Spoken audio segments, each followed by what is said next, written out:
Good morning, everyone. Sorry for the delay. There was some technical issue. Hello, hello, hello. Yes, audible, audible, audible. Good morning, Nathan.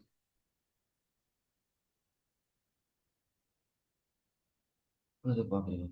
Good morning, Jia, Kashfi, Sinchana, Nathan, Khan, Arfat, Gayatri, Asha. Good morning. Okay, Gayatri, Sinchana done with college exams. Not yet, sir. Today is SBR. Today it'll be done. Okay. Attend this properly. Your college exam will be easier.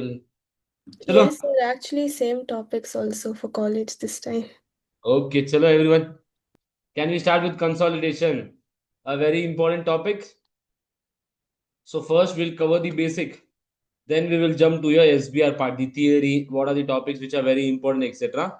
I will not be going in detail as we have done in our regular class. In our regular class, consolidation we cover for 30 hours. So here, now the 30 hours we have to revise in 3 hours. And I'll be saying each and every adjustment, where should you do, etc. Concentrate. Any doubts after the topic is done, you can ask me. Chalo then, let us start with consolidation, an important topic for your group accounting. Now, when coming to consolidation, you know, sir, key consolidation means adding together the balance sheet and P&L of subsidiary and parent company. Because what is the logic here? The logic is that it is one single economic entity. Consolidation is done from the point of view that it is one single economic entity. So SBR is this important. Section A very important. 5 to 6 marks of theory will come. Any IS and IFRS can come, as well as for sure 12 to 14 marks adjustment will come. And for this attempt, as I mentioned, I've already uploaded the prediction video about your December exam. IES 19 very important, cash flow very important, and I mentioned that everyone will not get cash flow. Out of 10, 3 to 4 students will get cash flow. IES 19 is very important. Your sustainability MPMs are very important. So in section A, IES 19 this year, IFRS 13 financial instrument can be tested in the first question. Chalo now. So this P limited is that P limited has taken 70 percentage of shareholding. If more than 50 percentage, we say control is that. But for SBR, if the question is given 70 percentage, more than 50 percentage, you assume control. But sometimes your theory question comes, what does control means? We have to see that also. So P company's parent, S company's subsidiary. P company will prepare its financial statement, S company will prepare its financial statement. P limited is known as what? Investor, parent, acquirer. S company known as subsidiary, investee, and acquirer. Yes. So then CFS is prepared consolidated financial statement, assuming it's one single entity. Now see, P company will prepare its individual financial statement, S company will prepare its individual financial statement. P company, once P company invest in S company, P company will record what in his individual books? Investment in S company. And that will be known as what, sir? That will be known as what? Separate financial statements. So separate financial statement, what is the standard? IAS 27, very important standard, a small topic. Consolidated financial statement, IFRS 10. So when A company is preparing its individual books and they record debit, investment, credit, cash in B company, it becomes separate financial statements. Then A and B, a single economic entity, if they do CFS, they prepare a single financial statement, is known as CFS. Simple. Yes, sir. So the standards which are very important for SBR are what? IFRS 13 business combination, IFRS 10 consolidation, then IAS 28 associate. What does an associate means? The accounting for associate. IAS 27 separate financial statement. You have covered this in FR also. Then coming to here, IFRS 9 and very important standard, a new standard theory. It will take 15 minutes, not more than it. IFRS 11 joint arrangement. What does joint arrangement means? What is joint operation, etc. We have to discuss. IFRS 12 not important. You need to have a basic idea about this. So these are the standards we'll be covering. So what does business combination means? A basic example which I've given in the class, that when I purchase an iPhone, for sure on the social media I'll post today when I purchase. So on the first day when we acquire the company, we prepare we combine the balance sheet and P&L, that is known as IFRS 3 on the starting date. Sir, at each reporting date, at each balance sheet date, we prepare consolidated financial statement, we follow IFRS 10. Simple. Now, chalo, coming to the first thing, definition basic. Business combination means what? A transaction where the acquirer obtains control of the business. So we have to understand acquirer, control, and business. We'll understand this later, theory. But as of now, first we will start with the basic 5 steps. How should we do consolidation? Then parent. Parent is who, sir? An investor which obtains control over the other entity. Subsidiary is what? An entity which is controlled by another entity. Group means what? A parent and subsidiary together. Acquisition date means what? Date when the company is acquired. Why? Because on this date we follow what? IFRS 3. We calculate goodwill, we calculate NCI, etc. We have to see all this. Then CFS means single economic entity. NCI means what, sir? If today I have 70 percentage, the 10 percentage will belong to whom? If I have 70 percentage, the 30 percentage will belong to NCA. Simple. Now, in the class, we have taken the basic example how consolidation is done. So, what are the basic logic here? Sir, the logic was that we add each and every item 90 percentage. We add each and every item based on 90 percentage. But is this the correct way to do consolidation? Yeah, the logic is says that 90 percentage we have to do. But standard is saying what? Present 100 percentage and show the 10 percentage separately, because the chances of error will be very less in this case. So we do that, and this was the basic example that goodwill will come into picture, etc. Now see the next important point here. I say today your retain earning is 2000. Your retain earning is 2000. During the year, subsidiary company is making a profit of 1000. So the closing value of the retain earning will be 3000. Sir, why are we comparing the opening and closing balance of the retain earnings? Important to know the post acquisition profits. Your step number 2, post acquisition profit. So out of this 1000 profits, sir, 90 will belong to Reliance company as they have taken control over Geo, and so 10 percentage will belong to NCA, the normal shareholders. This is full acquisition. Yes. Then coming to mid acquisition, what will happen? See, retain earning is 2000. I say profit is how much for the year? Profit is 1000 only. Profit is 1000. But I say your closing is how much? 3000. But on the day when we acquire the company, we have to calculate the retain earnings so that we get the post acquisition profit. So what will I say? Out of this 1000, 6 months is 500, 6 months is 500. So this post acquisition profit is how much? Just 500. Out of this 500, 90 percentage will belong to parent and 10 percentage will belong to NCA. Will we do anything regarding pre acquisition profit? We ignore it. Nothing will be done. Yes, sir. So with this part is done. Now coming to the purchase consideration. Whenever I acquire any company, how do I acquire? Cash consideration, share exchange, deferred consideration, contingent consideration, replacement, share based scheme. And understand one important thing. This cash consideration, share exchange, deferred consideration, contingent consideration, replacement, share based scheme will come mostly for balance sheet question. And what they will say? They have prepared the balance sheet. Cash consideration they have done the adjustment, but for share exchange they have not done. We have to do it. In September attempt also, in one set there was 2 to 3 marks for this share exchange, easy. So easy marks will be the, so focus on that. Chalo, now cash consideration means what? When I acquire the company, I pay cash, debit investment, credit cash. So share exchange means what? Reliance company acquired Geo Limited. So Reliance company is saying that we do not have cash, we will give our shares to you. So in that case, what will happen? See, Reliance Limited will issue shares of Reliance Limited to Geo Limited. So in this case, how will Reliance Company record it? Reliance Company will record debit investment, credit share capital, credit share premium. Share capital will be recorded face value. So first we have to calculate the number of shares given by Reliance Limited. So how we should calculate using the formula? See now, Reliance Limited acquired 90 percentage of J Limited shares, and they issue two shares for every five shares. Reliance company is giving two shares for every five shares. So the fair value is what's $1. Simple. J Limited share capital is how much? $100,000. So $100,000 is what's the share capital. So I will take $100,000 divided by $1, sir, into 90 percentage shares I've acquired. So 9,000 shares Reliance company has acquired from Geo company. But how many shares they are issuing? So for every five shares they are giving two shares. So 36,000 shares are given by Reliance company. So how do I calculate the value in terms of monetary value? I take 36,000 into the market price of Reliance Limited. That is $2. And what is the face value of Reliance company? $1.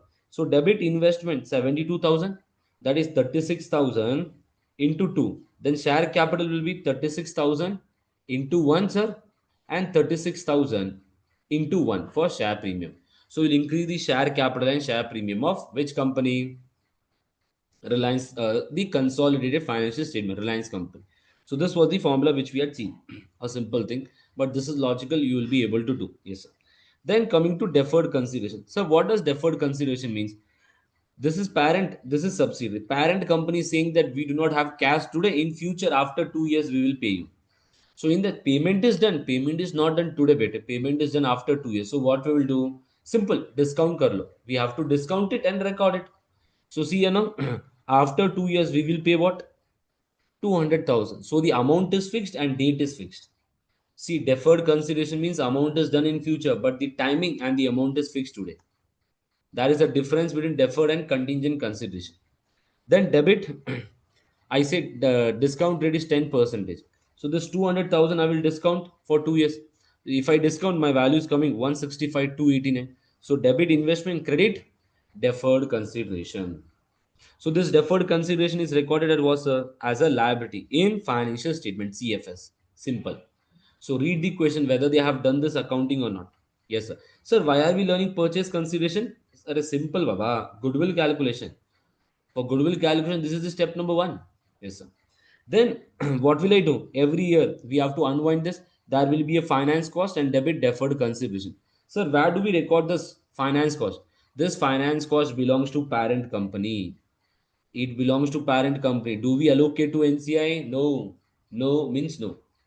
So remember one important thing. Whenever parent company profit is affected, it will take only one hit. If subsidiary profit is affected, it will take two hits. One for parent, one for NCI. Yes, sir. So we record in P&L. Yes, sir. P&L which category, sir? Financing category. We will see this when we come to P&L.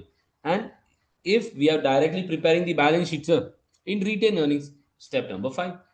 Note, every year unwinding of discount should be done. Finance cost parent company, financing category in P&L, in balance sheet, retain earnings, reduce from retain earnings, simple, as well as increase the value of deferred consideration.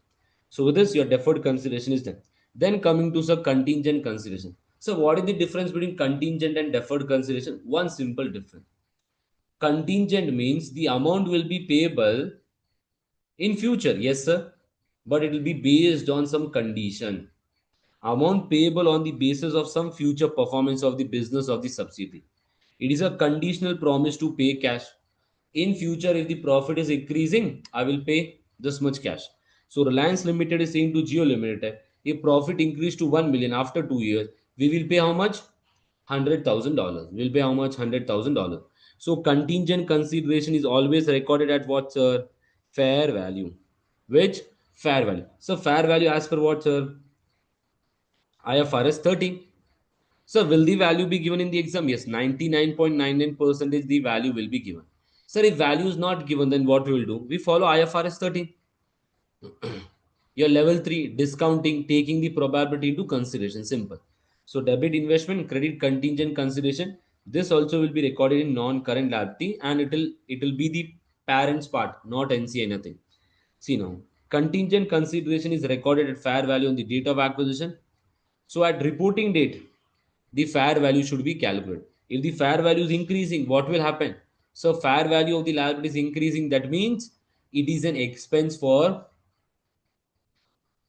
parent company. So debit P&L, debit retain earnings. If P&L, P&L. If balance sheet, it will go to retain earnings and contingent consideration I will increase.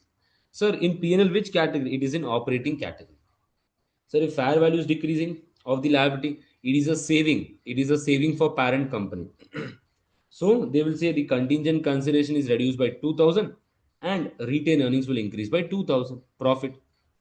So this was one of the thing, contingent consideration where promise is to pay by cash. Now what is the other thing? See now for SBR, that is one more thing. It was FR, SBR important point to note. Contingent consideration is at fair value. Must pay in future but depends on future performance. Now we have seen sometime cash is paid. So whenever cash is paid, you record at what's a fair value. you recorded fair value. Now, will you remeasure it at the reporting date? Yes, sir. We remeasure it at reporting date, RD. But sir, if the company is saying that, Reliance company is saying that if your company is doing good, we will issue few more shares in future. If more shares are issued in future, do we remeasure this? Do we remeasure the shares? No. Why? Whenever we record a share capital today, do the value of the share capital will change every time? No. So keep in mind, very rare, but it is part of your syllabus. If contingent consideration is based on the issue of shares, you will not remeasure it. Yes, sir. Then coming to the last, replacement share based scheme. Very easy topic and it is in detail. That is replacement share based scheme, non-replacement share based payment, etc. But we need not go in detail. It's not part of your syllabus. Only this replacement share based payment is part of your syllabus, and you have to understand the formula. And in one of the question, it is the loop Lloyd question. This treatment is that. So see here, everyone. I hope everyone knows IFRS 2. As your exam is near, you know. Sir, in IFRS 2, what will happen? Sir, we record the expense over the period. Share based payment, we recognize the expense over the period. So, today, what I say is, see here, everyone. A Limited, that is Reliance Company. Reliance Company acquired Geo Company. What does Geo Company do? Geo Company has given its employees share based payment. ESOP they have given. They have given what, sir? They have given ESOPs. Now, what will Reliance company do? The Geo company will do what? Geo company will recognize this expense over the period. So the condition was 4 years. For the 4 years, we recognize this as what, sir? As an expense. Now I say, on this date, Reliance company announced, but after Geo company, sorry, after 2 years, Reliance company acquired Geo company. 2 years, who has taken the benefit, sir, of the employees? Geo company. But Geo company will give these shares to employees after 4 years. Now, in between, Reliance company has acquired Geo company. Reliance company is saying to Geo company that after 4 years, you need not give the shares, we will give the shares. You need not give the shares, we will give the shares. Now, if Reliance company is giving these shares to Geo, who has taken the benefit? Benefit has been taken by Geo company. Now, you take the benefit. Why will I pay, Baba? If you're taking the benefit, why will I pay? If I pay, that means I'm doing an investment on you. Same way here also. This, whatever is the pre-acquisition part, whatever is the 2 years expense, Reliance company will take this as part of the investment. Cost of investment. Cost of investment. Simple. Sir, what about post-acquisition period? The post-acquisition period, we will recognize this as an expense because if I have control over Geo company, that means I am also taking the benefit. So after that, I will record normal expense. Simple. So see here now, what is the formula? Here, acquiree agrees to replace an existing share-based payment award that has already been issued to the employees of an acquiree. The fair value of the replacement share award that relates to the pre-acquisition period forms part of the consideration paid to the seller. The fair value that relates to the post-acquisition period is recognized as staff cost and as per IFRS to normal accounting, the post-acquisition part. Yes, sir. So this was one of the question which we had done in the class. If you remember, yeah, see now. Here there was a cash consideration of 300,000. So cash is paid in 1 year time. It is deferred consideration. 10,000 shares are paid. It is share exchange. 250,000 to be paid in 1 year's time. If S makes a profit of more than contingent consideration, have they given the fair value here? No, sir. We have to calculate the fair value. How will I calculate, sir? IFRS 13. I'll apply probability. I'll apply the discounting. So what will I do? This 250,000 is paid after 1 year time. Sir, I will discount it and the probability of 50% I apply on this. Then P is required to replace a share-based payment scheme previously granted by S to its employees. Yes, sir. The fair value of the award at acquisition date was 400,000. The fair value of the replacement award, which has no post-acquisition vesting period, was 500,000. What should we take? We have to take what? We have to take market value of original share based scheme on Acquisition date beta. We have to take this value. Yes, sir. So what is the fair value, sir? The fair value is 400,000. Is there any vesting condition? No, all the conditions are being fulfilled. So the legal fees is 10,000. What do we do for legal fees? Legal fees will directly go to P&L. Simple. So this 400,000 is on that date, but the total value which we have to pay is 500,000. So on that date, I will consider 400,000 is my pre part and the 1,000 is the post part. So see here now, cash consideration, deferred consideration, I have discounted it.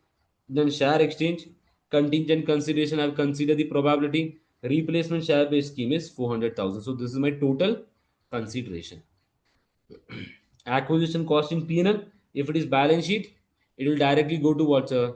It will directly go to the retained earnings. Yes. So with this part is done. So your purchase consideration is done. Now let us start with the 5 steps. Understand these 5 steps are not so important from SBR point of view. Why? You need not prepare a full consolidation question.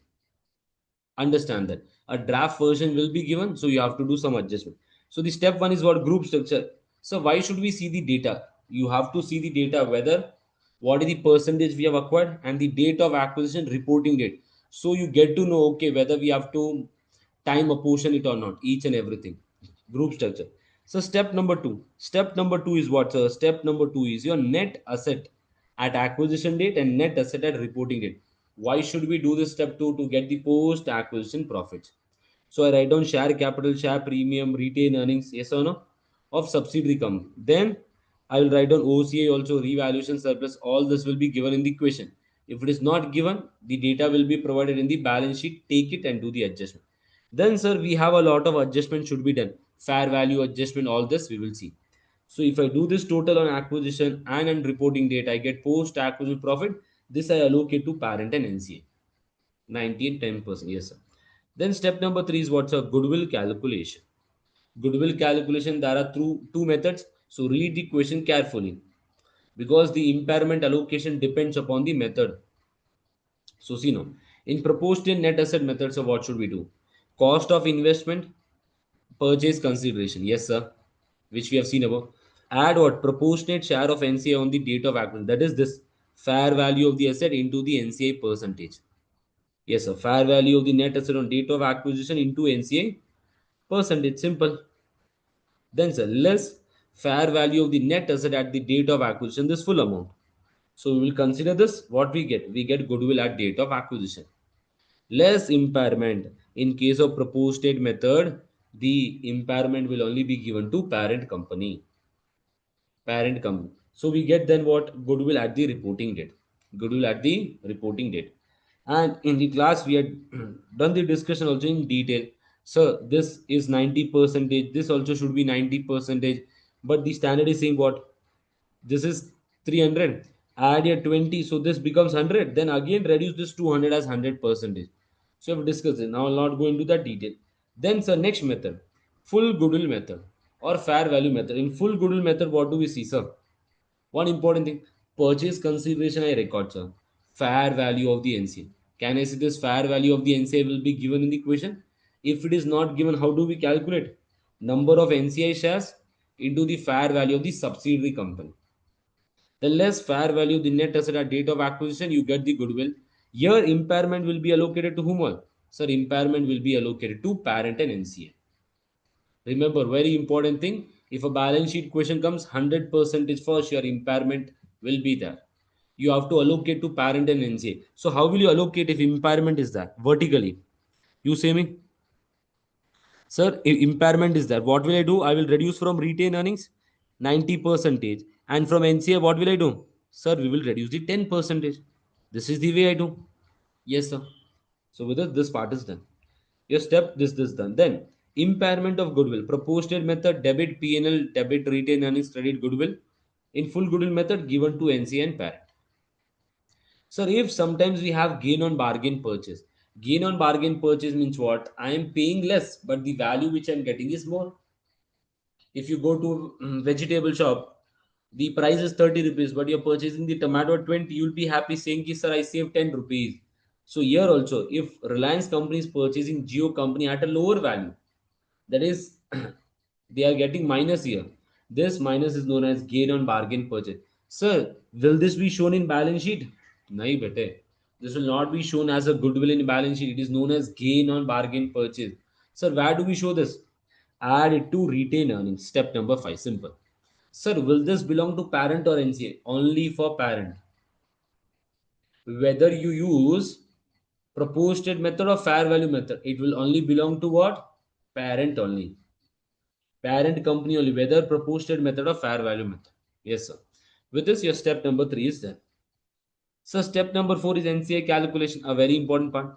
So if NCA is valued two different ways, NCA calculation also will have two methods. Proposed net asset method, fair value of the net asset on date of acquisition into NCA percentage, add post acquisition profit. Sir, how did we get post acquisition profit? Your step number 2. Understand one simple thing. If subsidiary company profit is affected, it will affect NCA as well as parent company. NCA at reporting date. Then we have what full goodwill methods. In full goodwill method, what do we do? Fair value of the NCA given in the question or calculate based on the number of shares. Add what? Post acquisition profits less impairment share of NCA in full goodwill method. Then we get NCA at reporting date. A very simple step. Then coming to step number 5. Step number 5 is what? Group retain earnings. In group retain earnings, how do we calculate this? Parent retain earnings, add what? Post acquisition profit from step 2, less impairment. In full goodwill method, take the percentage, proportionate full amount. Then less deferred consideration, less contingent consideration. So you have to adjust these two figures also. So till here, your 5 steps are done. You get group retain earnings. I hope this is clear to everyone. There is no doubts in 5 steps. So these are the basic questions which we have done in our regular class. Now coming to the fair value adjustments. Please listen. Very important part. For sure, 1 or 2 marks adjustment will be regarding fair value. So when I acquire a subsidiary company, I acquire all assets and liabilities of acquired subsidiary are taken at fair value. Excellent. In exam, sometimes fair value adjustment is required as it has not been adjusted on acquisition date, reporting date. Sometimes what will happen? We acquire the company at fair value, but the adjustment is not done. 1 or 2 assets, the fair value has not been considered, so we have to consider it better. So see here now. Example asset I take. So carrying amount is this, fair value is this. So on date of acquisition, I will increase this 200 and reporting date, what will I do? So 200. Sir, this is a depreciating asset. So we should charge depreciation also. Yes, bit 40. It will become 160. Now this 40 ka depreciation belongs to which or will belong to parent and NCI both. Yes, sir. Sir, if it is a non-depreciating asset, nothing. 200, 200. As well as what should we do? We have to adjust it to the balance sheet non-current asset figure. Yes, sir. This was when the fair value is increasing. When the fair value is decreasing, ulta, do reverse. From 1000, it is becoming 800. So I reduce the 200 value here. Sir, if my fair value is decreasing, I will save depreciation. I have recorded more depreciation, I have to reverse it. So I add it here. I save depreciation. So what did I say? Minus 200 minus 160. Either you can reduce minus 200 from your non-current asset and plus 40, or directly you can reduce 160. Again, this will be given to parent and NCA. For non-depreciating asset, there is no such treatment. Fair value. Then, sir, fair value for inventory, not tested for your SBR. I have never seen, but you should have a basic idea. See now, subsidiary will always record the inventory at lower of cost or NRV. So I say the company is recorded at cost of 100. The fair value is 120. So what will I do? Sir, we will increase this 20 and we will increase your reporting to 20. Yes, sir. If I say here, if the inventory is not sold, I will increase the value. But if I say the inventory is sold, if the inventory is sold, then what will I do? I will reduce the 20 because on reporting date there is no inventory. I will reduce it. So case 3, I say 50 40 percentage of the inventory is sold. So 40% is sold, what will I do? I will reduce the 40%. Only 60% will be remaining on the reporting date. So with this fair value adjustment, most 99.99% will come regarding PP, etc. So do not worry. Now coming to recognition exceptions. Sir, as you know that IAS 38, internally generated intangible asset. Will subsidiary company record an internally generated intangible asset? No, they will not record. But what should we do? If I'm a parent company, I'm purchasing subsidiary company. Subsidiary company did not record this intangible asset. Say me what is the reason why subsidiary company did not record this internally generated intangible asset? Chalo, say me, everyone, in the chat box, or you can say me. That cannot be measured reliably. Can I say because the cost cannot be measured reliably? That is the reason, sir. The cost cannot be measured reliably. But what we do, if Reliance company is purchasing Geo company, we record it better because it is an identifiable asset, because it is arising from a legal contract and we can measure it. So we record it, yes sir, at acquisition reporting it, and we charge amortization for this. Yes sir, simple, done. Then sir, the second one, contingent liability. What we will do for contingent liability? If subsidiary is there, subsidiary company has contingent liability. Will subsidiary company do the accounting? No. They will not do accounting. They will only disclose it. In contingent liability, there are two definitions if you remember. One is what? Possible obligation. One is what? Present obligation. Two form. We will discuss this in our tomorrow's class, the small standards. Now, this contingent liability, if it is there with subsidiary, what should parent company do? Parent company should recognize this as a provision, a liability. So, see, 200, 200. So simple.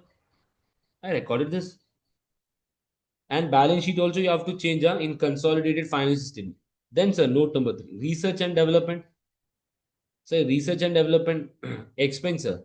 Development we will capitalize. But when Reliance company is purchasing Geo company and Geo company has recorded a research expense, sir, can Reliance company recognize this research as an asset? Yes. If Reliance company believes that this will provide us future economic benefit, because the standard is saying what? IFRS 3 is saying whenever you purchase a subsidiary, recognize all assets and liabilities as per conceptual framework. It should be identifiable. It meets the definition of conceptual framework, you write, record it if it is providing a benefit to you. Simple. Yes, sir. Then fourth one, goodwill recorded in J Limited, a very important point. Now the J company, in its balance sheet, it has recorded a goodwill because it has purchased any sole proprietor. They have purchased some business, they have recorded this. Not a company, a sole proprietorship. In that case, this goodwill which is recorded in the separate books, when I do consolidation, when will Reliance company consider this? No, bete, they will not consider because this is not identifiable asset. If Reliance company, Geo company is recording a goodwill, when Reliance company is purchasing the company, this goodwill will not be part of the net asset. Simple. So these are the four things which we have learned. There are other points also which you have to understand. A question to everyone now. Let me test. On 1st January 2000X1, we purchased a company. So the year end is what? 31st 12 2000X1. Is this mid year or full year? It is a full year acquisition. Here I say Here I say subsidiary company was planning for restructuring. Subsidiary company was what? Planning for restructuring. It was planning for restructuring. If it is planning for restructuring, will subsidiary company record this in its own book as a provision? After 6 months, it was announced. It was announced to the staff. It was announced to the staff. So everyone say me now. On this day, we acquired the company. The company was planning for restructuring. Okay, I am also parent company. Okay, we are planning for restructuring today because the company's condition is very worse. But after 6 months, this was announced. After 6 months, this was announced. Now everyone say me. On the date of acquisition, will I and on reporting date.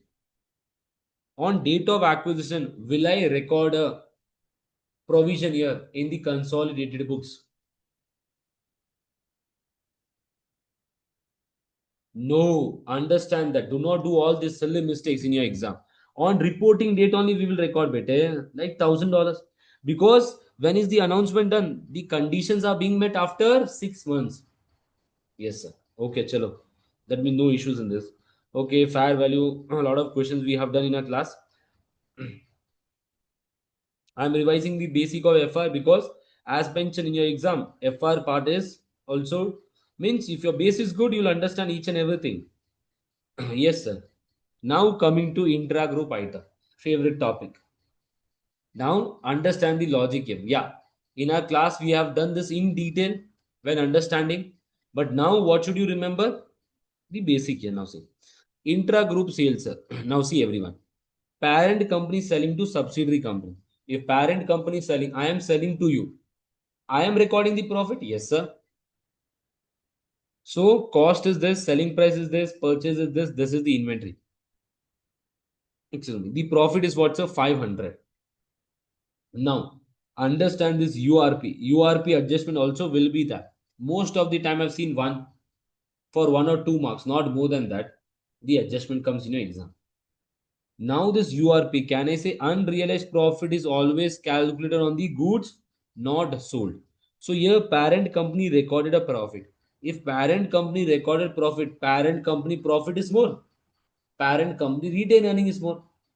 I have to reduce the retained earnings of parent company. So how will I reduce? So debit consolidated retained earnings. I reduce the consolidated retained earnings, step number 5. And which company is recording inventory? Subsidiary company is recording inventory. So I reduce the consolidated financial statement inventory value because subsidiary has recorded more inventory. Yes, sir. Then the next case. The next case is what? Subsidiary to parent. So subsidiary is selling and subsidiary has made a profit of 500. If subsidiary has recorded more profit, can I say subsidiary's retained earning is more? I have to reduce the subsidiary's retained earnings. How will I reduce subsidiary's retained earnings, beta? How will I reduce subsidiary's retained earning? Sir, we reduce from the step number 2. So can I say if subsidiary retained earning is affected, it will affect what all? Can I say it will affect retained earnings as well as it will affect NCI? Whenever subsidiaries adjustment is there, it will affect two things. So when you do the adjustments vertically, write down your URP in the balance sheet and adjust 90 percentage here and 10 percentage here. You reduce it. Yes, sir. So see here now. So and which company record inventory? Parent company. So what will I do? From your inventory, I remove this 1000 vertically.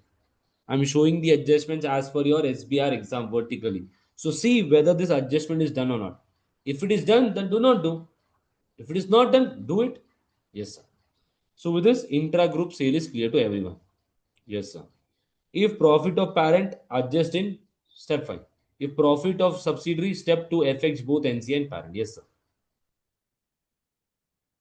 Then coming to the next topic, intra-group sale of non-current asset. As I mentioned, not tested for what? SBR. It never comes. But this, why did I teach you? So that you can think, okay, how the adjustment is done and how it is affecting. So see here now. The first case, parent to subsidiary. Sir. Parent is selling a non-current asset to subsidiary. Which company is recording profit? So parent company. If parent company is recording profit, sir, I want to reduce the parent company profit. How will I reduce? I will reduce from the profits, that is retained earning, and I reduce the non-current asset from the subsidiaries book, that is consolidated books. Yes, sir. Sir, the depreciation should be how much? 200. But subsidy recorded depreciation of 300. So there is an excess depreciation of 100. Which company has recorded this excess depreciation? Subsidiary company has recorded this excess depreciation. So what will I say? I have to increase the profit of subsidiary. How will I increase the profit of subsidiary, sir? Add this excess depreciation to what? I will add this excess depreciation to the net asset of the subsidiary at reporting date and increase the non-current asset. Because subsidiary recorded more depreciation. So I increase the profits and I increase the value of the non-current asset also. So see you know, credit retained earnings, debit non-current asset. Yes. Case 2, subsidiary to parent. If subsidiary is selling, which company is recording profit, sir? Sir, profit is recorded by subsidiary. So subsidiary company recorded more profit. I have to reduce subsidiary's profit. Subsidiary profit means 2 hit. So debit retain earnings in step number 2, credit non-current asset. So which company is recording excess depreciation? So parent company. Parent company means only one hit. So I increase my non-current asset by 300 and consolidated retain earnings step 5. So remember the logic. Sir, which company recorded profit? Okay, more profit. I have to reduce profit. How will I reduce? Retain earnings of that company. Either step 2, step 5. Then intra-group items. Sometimes we have seen for 1 or 2 marks, this also comes. So see here now. Parent company has given a loan to subsidiary company. If parent has given a loan, what will parent company record? Asset. What will subsidiary company record? Liability. Even though you will not eliminate this, your balance sheet will tally. But you have to eliminate this better to get full marks. Vice versa, subsidiary to parent, we have to remove it from asset here and from liability. Sir, will interest treatment be there? Yes, better interest treatment will be there, but you need not go in that detail. In that detail, you need not show that calculation also. Then intra-group balances, sir. Intra-group balances, understand. P limited, S limited. So P limited has a receivable of 1500. S limited has a payable of 1500. What we will do? Sir, remove from receivable, remove from payable. Simple. Case 1. The what is the this one? Next one. I say S limited and P limited. S limited receivable, payable, remove it. Simple. No such problems here. The problem is when what? At the year end, the receivable and payable will not match sometimes. It will not match due to some reasons. Sir, what could be the reasons here now? The first one. Parent company recorded a receivable of 1500. Subsidiary saying my payable is 1000 only. Because subsidiary saying that I issued and checked to parent company, but parent company did not deposit on it. I have recorded a payable of 1000. You are saying, sir, we have to receive 1500. I have given the check today to you, but you did not receive it. You will receive within 5 hours, 6 hours, or 1 day or 2 days. So, in that case, what we say, we have to do the proper adjustment. In that case, what I say, cash is in transit. What is in transit? Cash. Sir, I will eliminate what this 1500, 1000, and that 500 I will do what? As a cash in transit. So, first I will reduce the receivable saying that I have received the amount. So, cash in transit, I increase my cash balance and my receivables. Then your closing balance is equal. Then we eliminate it. Simple. So, what should you do? Remove receivable, remove payable, and that 500, what should we do, sir? One simple thing, increase the cash. If it is ulta, reverse, goods in transit. Company has a receivable of 1000, S is saying payable of 800 on. P company saying I have delivered goods to S company, but S company did not receive it. It is in transit. So S company will say, okay, we will increase the payable to 200, saying debit goods in transit. Okay, I have received this and credit payable. So then my balance will become easy, equal 1000, I eliminated. Simple. So with this, your intra-group items are also done. So with this, your balance sheet part, the basic adjustments are done. Any doubts to anyone in the balance sheet part? No, sir. Dividend part? Okay, let us understand the dividend part. Dividend payment. Dividend payment by subsidiary company. If dividend company is paying subsidiary, if dividend is paid by subsidiary company, dividend is paid by subsidiary company, retain earnings of subsidiary is reduced or not? Yes, sir. It is reduced. What will I do? I will increase it now. So I will add it to the step number 2, whatever dividend is paid. Then, sir, if I increase my retained earnings, that increased retained earnings will be allocated to whom all? Parent and NCA. Then what will I do? Parent company will reduce its portion of dividend subsidy from the step number 5. Again, first I will add it and then I will reduce it because intra-group items should be eliminated. For NCA, what should we do, sir? For NCA, if I increase my retained earnings, NCA is also increasing, retained earnings is also increasing. I remove from the group retained earnings. Sir, we reduce from the NCA also because NCA is realizing this. If NCA is realizing this means NCA value will come down because they are taking the benefit. So NCA portion will be reduced and it will be recorded as a liability because we have to pay. If it is payable, if it is paid, no issues. Yes, sir. So with this, your if dividend is paid by parent, do nothing. So with this, your balance sheet part is done. Any doubts to anyone? It's a basic part. Understand for your adjustments. I'm explaining this. Yeah, theory. I know we will come to the theory. There are 5 to 6 type of theory questions. If you know this, if your FR is strong, FR base is strong, SBR is nothing. Consolidation of SBR is nothing. Yes. Then chalo, let us start with the PNL now. A very important topic for your December attempt. As mentioned, balance sheet very less chances, cash flow and PNL high chances. Now see here everyone.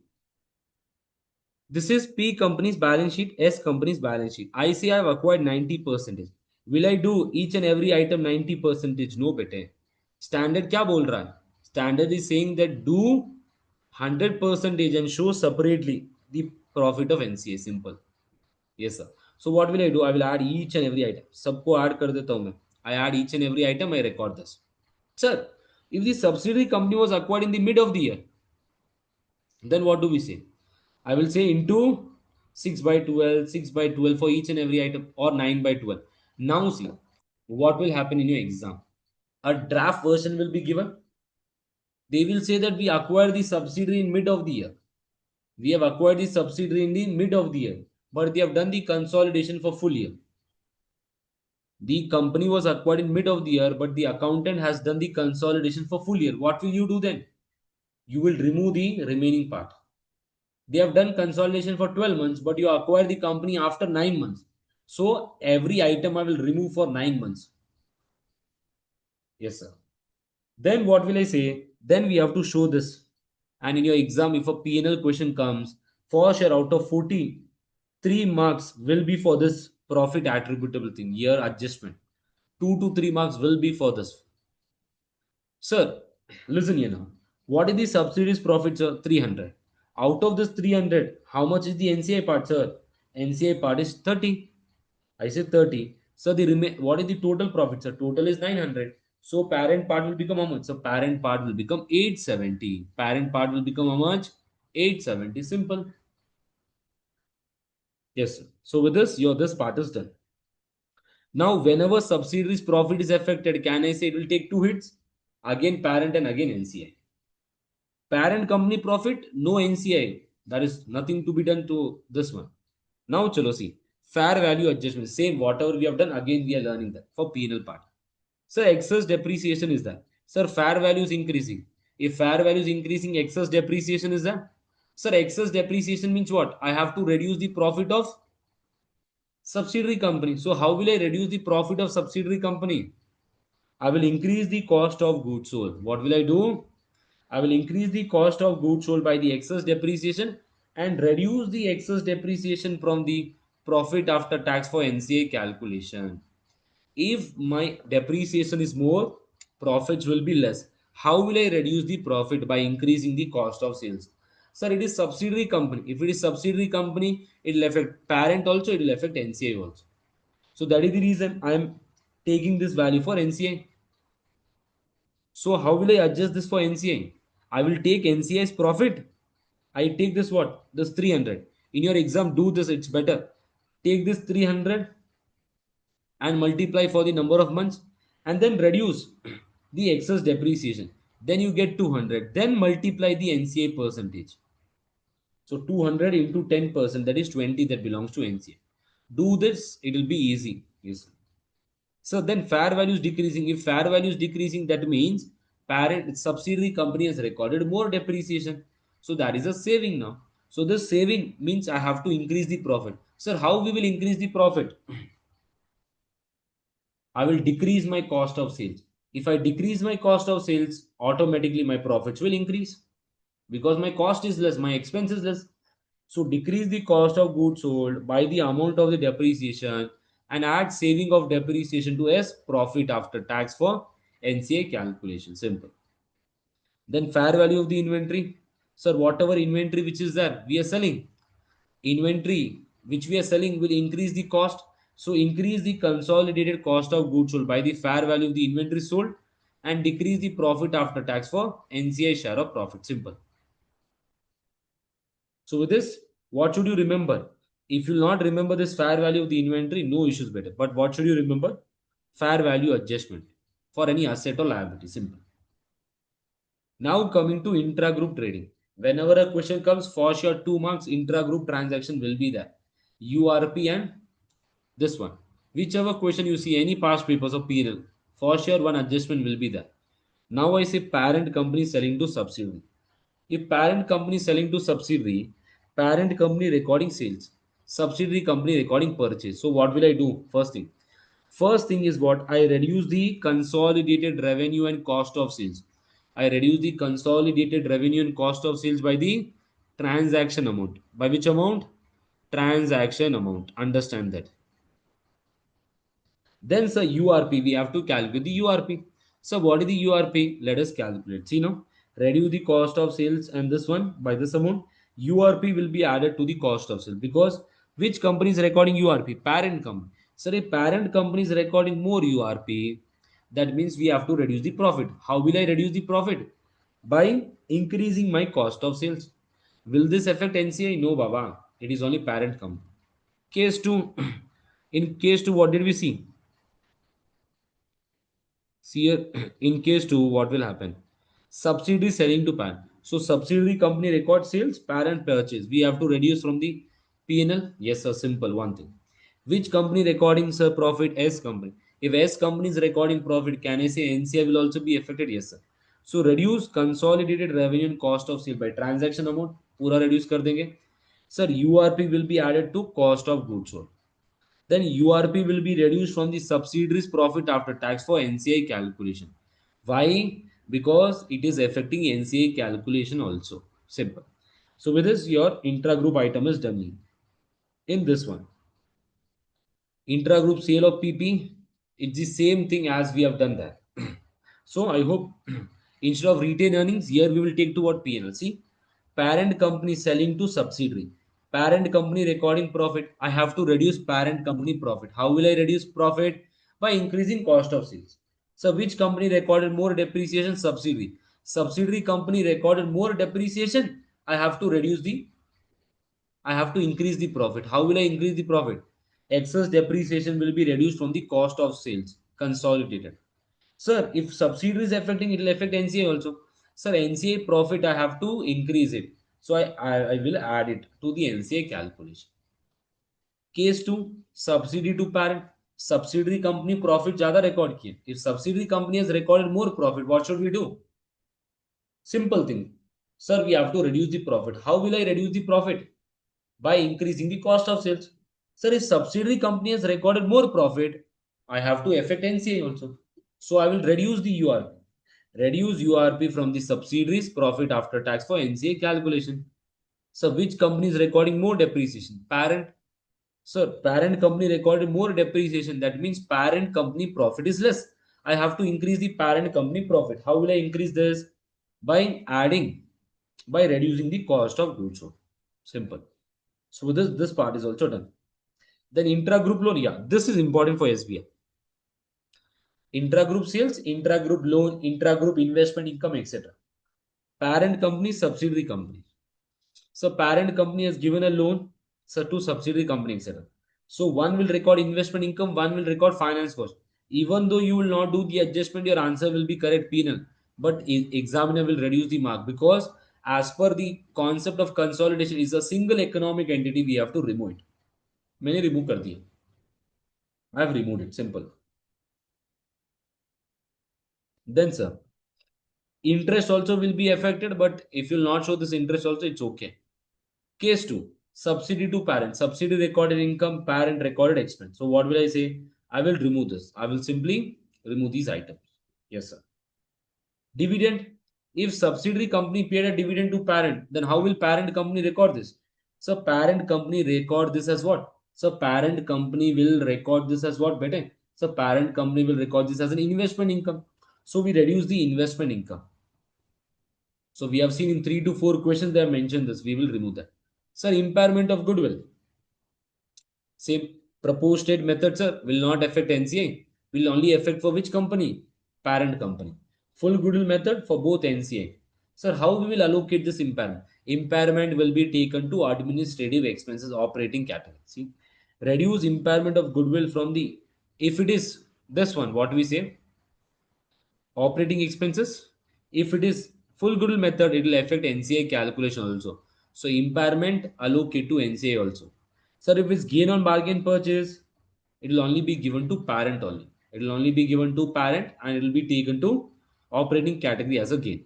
So deferred consideration. On deferred consideration, we have unwinding cost. In that case, for P&L, it only belongs to parent company, take it to financing category. So contingent consideration, fair value is increasing or decreasing. It belongs to parent, not to NCA operating category. Sir, acquisition cost, take it to what operating category done. So with this, your P&L part is also done. Any doubts to anyone in balance sheet and P&L part? The basic is done.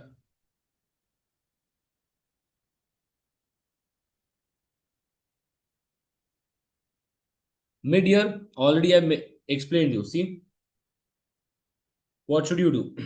Time apportion. For NCA also, what should you do? You have to time apportion it. Simple. In our regular classes, we have done a lot of examples. Understand that. Now, associate. Now coming to the most important topic, a small topic, but what we say, easy marks. So CN, IS 28, associate.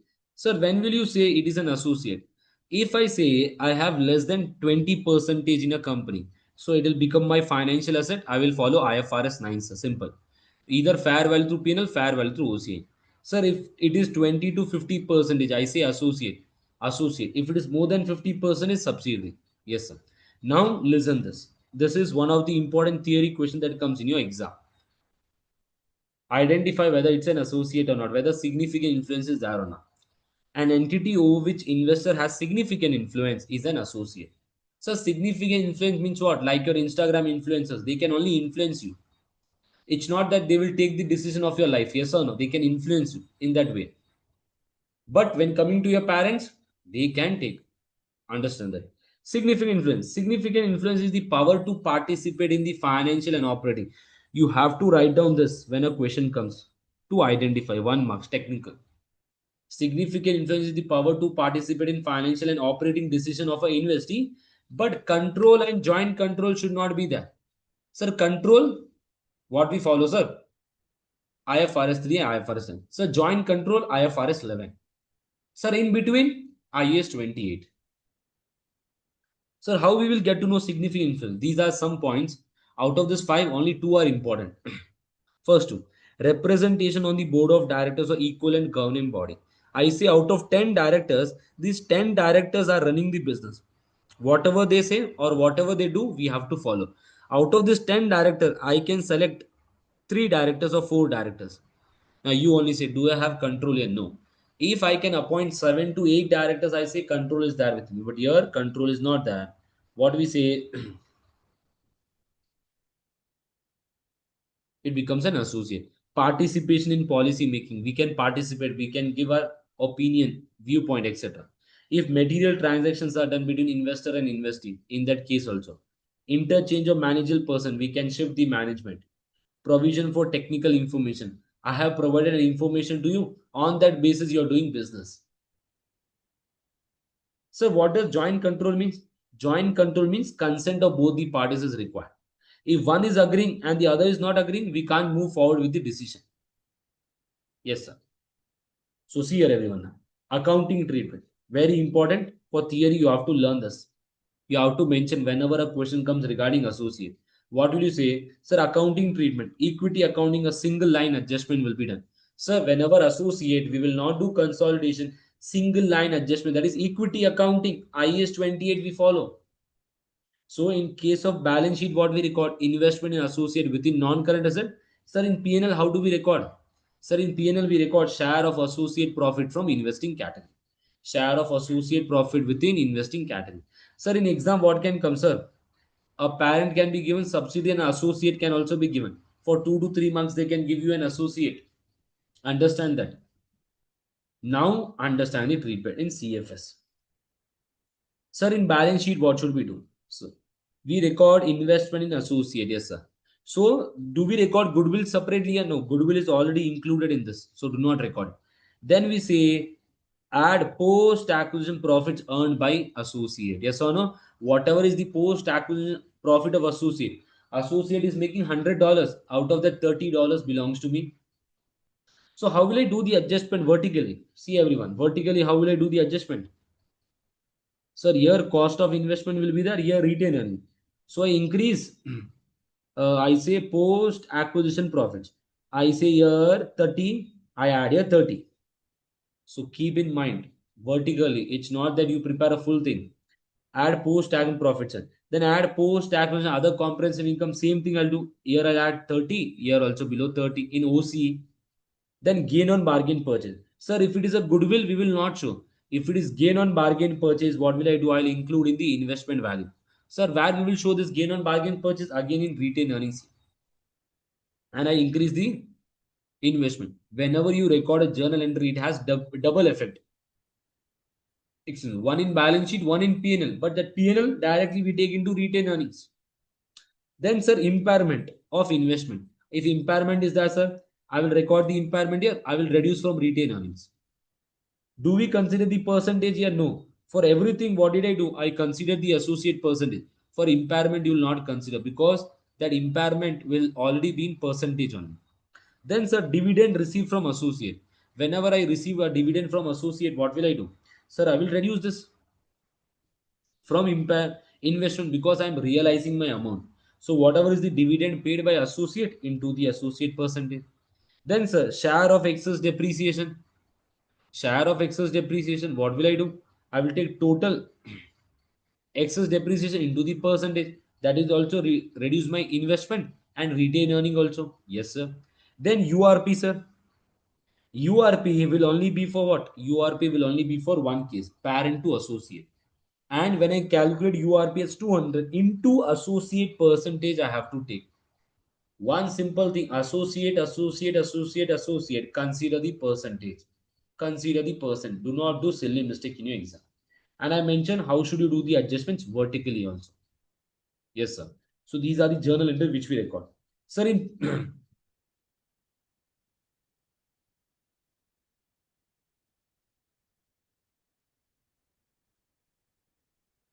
now see in P&L how should we do, sir? In P&L how should we do? Sir, this is the way the balance sheet will be given. But for your exam, the adjustment will be given directly. The examiner will not give you. The examiner will give you a draft version. Some or the other mistake will be there. So this is A profit. What will I say? Share of associate profit. Which category? Investing category. So I will take this. I will apply the percentage that belongs to me. Then I'll say less impairment in associate. Yes, sir. Less share of excess depreciation. Share of excess depreciation means what? That is excess depreciation into your percentage. Then URP. URP will come here. A to P. A to P will come here. In the above, P to A. Here, A to P. We get what? Share of associate profit.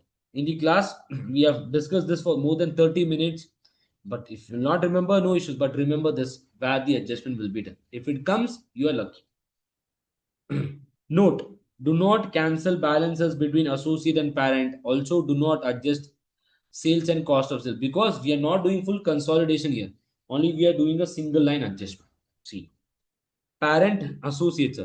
Whenever parent is selling to associate, what is the debit parent cost of sale because parent company record a profit. I have to reduce the profit, so I increase the cost of sales and I will reduce the retained earnings. And do associate company record inventory? Yes. But do I record the associate company inventory with me? No. I record the cost of investment. I reduce from that. So amount is URP into associate. That is goods not sold. If associate is selling to parent, which company is recording profits? Associate company. So I reduce the share of associate profit in P&L. Sir, in balance sheet, from where we will reduce? Group retained earnings. Step number 5. So which company is recording inventory? Parent company. I record from the group inventory. Simple. Sir, how should we calculate the amount? URP into the associate percentage. URP into the associate percentage. Simple. Your job is done. See now, step number 5. You increase the associate, sir. Then what, sir? Less impairment of associate. Less URP in both the cases. Most of the time I've seen what? Post-tax profits and impairment only. URP very rare in SPI. But you have to keep in mind. Investment associate, we've already covered this. Then associate. So associate accounting, I hope it is done. So with this, your associate part is also done. You have to know that it is recorded in investing category, simple line, one line adjustment. Yes. Now see here. Now coming to your SBR part. Till now, I have done the FR as well as it is important for SBR. Huh? It's not that sir important nahi hai. Everything is important. Yes, some adjustments are important, some are useless for SBR. But why did we do in the class, or why did I recall it? So that you get to know, okay, sir, how should we do the adjustment? How should we think? Now, theory questions, which are directly in your exam. Control, the definition of control, whether identify control is there or not. Then acquirer, whether it's a business or not. Fair value of the net asset. Goodwill impairment, gross up. In your pre-mock, this question is the same question. And I mentioned very important for December attempt also. I forgot to include this in the production video. That gross up one is very important. And I mentioned in exam kit, one question is the loop Lloyd. And your pre-mock also has that same question. Associate, significant influence, which we have covered. Joint arrangement, we have to do whether joint venture or this one. Step acquisition, step disposal theory means writing, explaining in your own words what are we doing. IAS 21, identification of functional currency. And then sometimes we have seen what goodwill explanation also will come. Goodwill explanation also comes in your exam. Yes, sir. So this is done. Now, should we take a break or can I continue? हाँ, क्या करते हैं? चलो same ही. तो theory के बाद देख ले, स्टेप एक्विजिशन स्टेप डिस्पोजल के पहले. I am also planning same thing. Let us do the theory. After that, come fresh. Step acquisition, step disposal, foreign operation, cash flow. Chalo then. Yes, okay. Theory I will not go in detail as in class. We have discussed what does control business means for 2 to 3 hours. अभी वो नहीं करूंगा मैं. 5-10 minute में explain करूंगा. What should you remember for exam? You should know that. Simple. Sir, control का meaning क्या है? What does control mean? Sir, an investor controls an investee when the investor has three things. You have to write down this to get technical marks. रट्टा मार लो. अगर question आया, if question comes for 8 to 9 marks, 8 marks or 6 marks, 2 marks guarantees in your pocket. We have seen the latest past paper where a question is for 8 marks and 4 technical marks the examiner has given you. I don't know why they have given 4 technical marks to write 4 points. That is the reason I say in SBR, write one simple sentence, get 1 marks. And how will you get to know, sir, which point is valid for this scenario?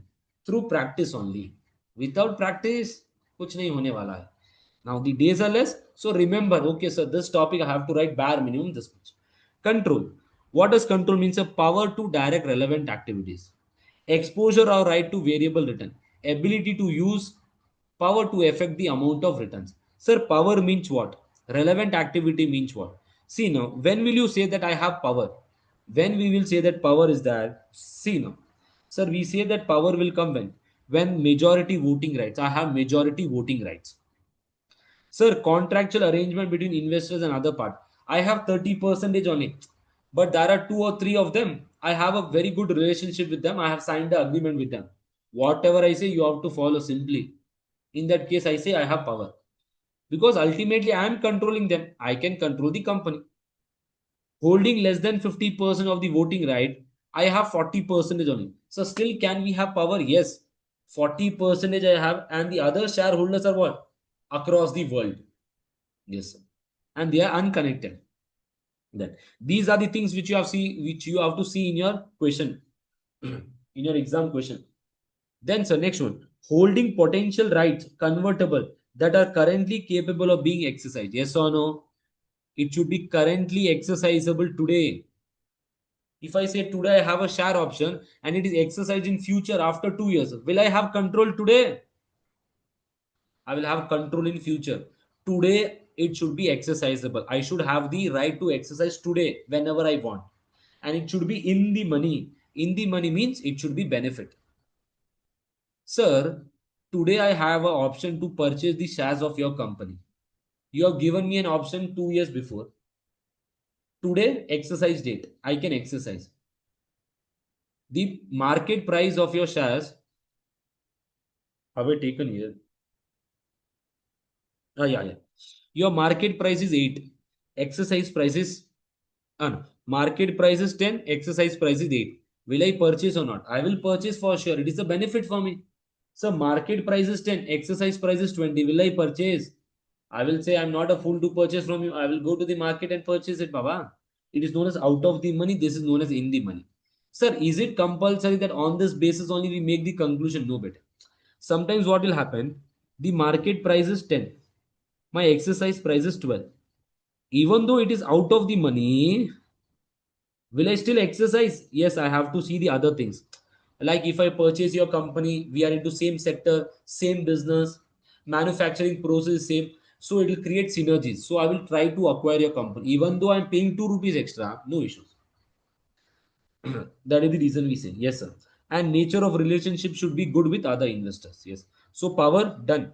Then exposure or right to variable return. That means what? If the company is loss making, for me also loss. Company making profit, for me also profit. It's not that my return is fixed here. Then ability to use power to affect the amount of return. Yes or no? Either investees returns or investors return. If you are an investor in that company, if you have the power to affect the return, you are affecting your return also as well as some other party's return. So when will you say you can affect the return? When I have power. Power means what? You have to go in substance here. This detail the examiner will not ask you. Sir, what does relevant activity means? Relevant activity means important activities of a business. Now, when coming to our super infinity, what are the relevant activities? So, what should be the price of the batch? So, from what date the batch should start? So, students should get what all? All these are relevant decision. Now, I and Chinmay sir can take the decision. So, we can say what? Yeah, if I say this, Chinmay sir will say yes, we will follow this. If I say this, Chinmay sir is saying no, Rahul, ये अच्छा नहीं होगा, ठीक नहीं है. Okay, I will say no issues. So in that case, see, these are the relevant activities which will impact the overall business here. We have to keep in mind. Yes. This was the question which we had done in the class. Now, what did I mention in the class? If you remember one simple point here, this was the crux here. I had taken an example. Power means what's a right. Power means what's a right. Adhika, we say no, right. Then power, with this right, what should I have? Ability. With this power, with this right, I have a right. With that right, I should have the ability. I should have the ability to use that right, Baba, to what, sir? To direct relevant activities. Then I say control is that. If the rights are substantive, can I say real power is that? If the rights are protective, will there be any this one? If rights are protective, we say what's up? It's nothing. If rights are protective, today I have the right to protect myself. In that case, I do not have power or control over your company. If the rights are substantive, then I say I have real power. Yes. Never seen such a question. कोई issue नहीं. चलो then. Now coming to the next theory question, second one, business. What does a business mean? So simple mean business means sir, input should be there, process should be there, output should be there. Now, whenever I acquire a company, either I acquire the business of that company or asset. If I acquire the asset, as per IAS 16, do the treatment or as per respective standard. If I acquire the business, then consolidation will come into picture. So input process will give you output. So see here now. If acquisition of the assets and liabilities meet the definition of business, follow business combination, do consolidation. If not, record it as a simple purchase of PP. Now see, what does a business include? Business consists of input and process that have the ability to generate output. It's not compulsory that output hona hi chahiye aaj. It's not compulsory that output should be there today. Huh? It means that the input and process which we have should be strong enough that we will be able to make output. Yes, sir. The next one. So see, it means output is not recognized required for an integrated set of activities. Yes, sir. Then to be considered as a business, an integrated set of activities and asset must include a bare minimum what? A input and a substantive process. Your exam question will be regarding the substantive process only. That together significantly contributes to the ability to create output. Sir, input का meaning क्या है? Input means what, sir? Economic resource like your PP, raw material, intangible assets, a right to use asset, your employees. So process means what? A protocol, a rule, convention, etc., which will help us or guide us. which will help us guide us. This process will use the input and make the output means what, sir? Goods or services to the customers, which we provide to generate some income. Now, in your exam, what should you apply? You should apply the concentration test first. What does concentration test is? Understand. Is this compulsory? No, it's an optional. Whether the business want, it can apply. If not, directly they can jump to the definition of business. Does the entity want to apply? Yes. No, then apply the general guidelines of business. Yes, they want to apply. Is substantially all of the fair value of the gross asset acquired concentrated in a single identifiable asset? Yes, the test is satisfied. If the test is satisfied, it is not a business. If test is satisfied, it's not a business. So no, it is not concentrated on a single asset, but on a group of assets. In that, the group of assets should be similar. Should be similar. In that case, also I say test is satisfied. It's not a business. So what are this example means here, everyone? Today, the company has these all followings as assets: land, cash, fair value, no, so land, cash, some financial assets of 40, and PP of 100. So, what is the total value of this asset? The company's value of the company 1160. But today, I am paying how much? Today, I am paying the company.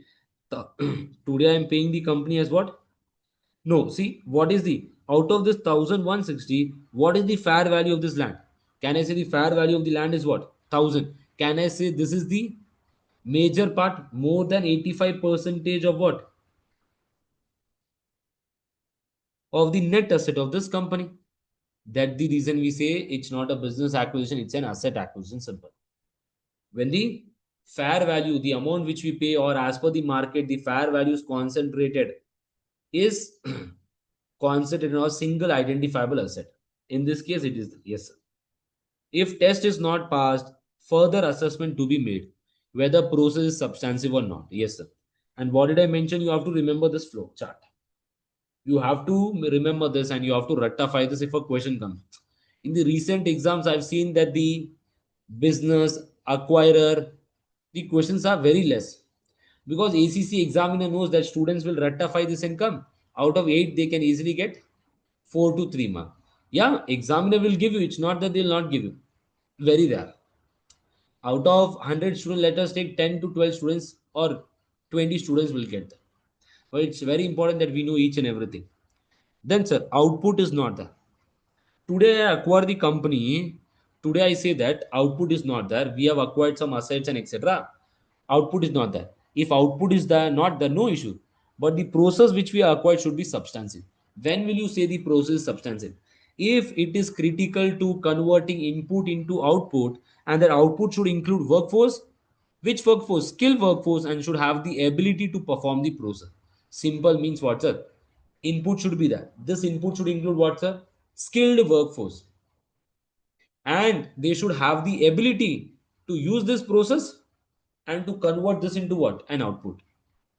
So it is critical that to converting input should include workforce, and that is skilled workforce which has the ability to perform the process and make some output. Yes, sir. If output is not there, sir, output is there, input is a workforce. So today output is there, input is also there, but we have to see whether process is substantive or not. I say ki sir, input is there, process is there, output is also there. But what is else required? The process which is there should be strong enough so that it will continue to produce goods in future. See, it is critical to the ability to continue producing output. Output is there, but no workforce. Workforce nahi hai. Sir, output is there, workforce is not there. In that case, what we say? When will you say the process is substantive? If it is significantly contributes to the ability to continue producing output and is considered unique to those output, or it cannot be replaced without significant cost and efforts. In that case, sir, process is not there, but the process is strong enough. Output is there, workforce is not there. Sorry, output is there, workforce is not there, but the process itself is strong enough that it will continue to produce output without requirement of a skill work, without any require of a skilled workforce. If we bring any employee, he can also do that. So we say what? It is unique, it is difficult to replace, etc. XYZ. In that case, we say what process is substantive. In a regular class, we have taken the example of Steve Jobs, etc. If you remember. So, ye tha, a basic, have an idea, very important. You have to remember this theory. If not, you're not able to remember this point that process should be substantive. When will you say process is substantive? When input is there, input should include workforce and they have the ability to use that process. Sir, output is there, input is also there, but the process is substantive when it can continuously produce output. Sir, output is there but workforce is not, then the process should produce the resources continuously. And what I say, it is unique, it cannot be replaced easily without any significant cost or effort. So in the class 1, 2, 3, 4, 5, 5 to 6 questions we had done. Yes, sir. Then coming to now the other theory topics. Types of investment, less than 20%. There's this we have seen. In joint arrangement, there are two things which we will see. Now see, IAS 27, separate financial statements. In these separate books, when Reliance company is preparing its separate books, how they will record? They will record at cost, fair value or equity method. Which are the two most preferred one? Cost and fair value. Fair value as per IFRS 9. Simple. Sir, whenever we record this, if we receive any dividend, where we record in separate books? In your P&L when we receive it. Yes, sir. In investing category. Separate financial statement. It is done. Nothing else is done in this. Then coming to the acquisition method. IFRS 3 says what? IFRS 3 says we have to follow which method? IFRS 3 says we have to follow acquisition method.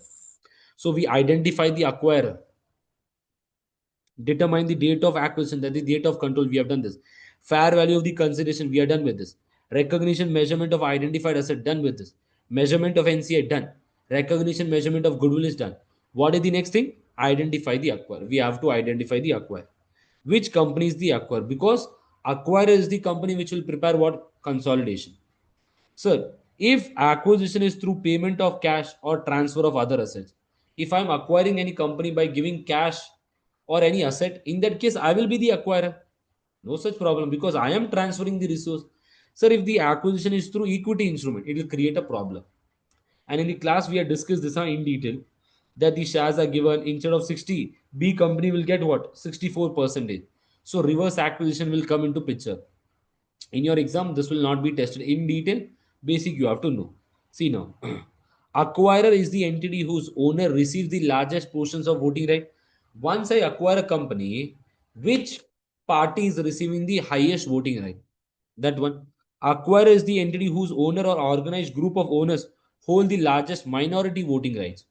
That means what? I am the owner today. I have 30%. As well as small group of parties are there which are on my side. Then we form largest minority voting rights. So it will be more than the majority also. It will not be majority, then we will only be having the majority. We say that party is the owner. Acquirer is the entity whose owner has the power to compose the governing body. Which party has the power to form the board of directors? Which company can select the board of directors? Which company has more board of directors representing on that company? Then acquirer is the entity whose previous management dominates. Which management is dominating in the combined entity?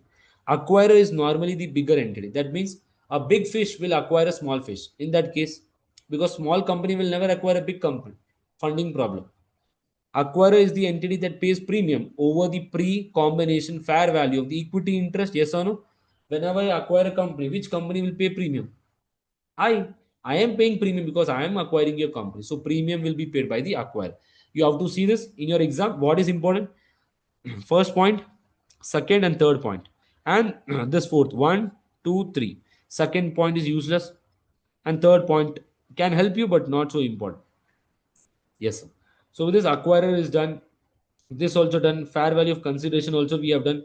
This replacement share based scheme also we have seen already. Then identified assets. See now, this is very important. This has been tested for 3 to 4 times as mentioned. Whenever we acquire any company, we acquire it at fair value. You know that. Acquirer assets and liabilities must meet the definition of assets and liabilities as per conceptual framework.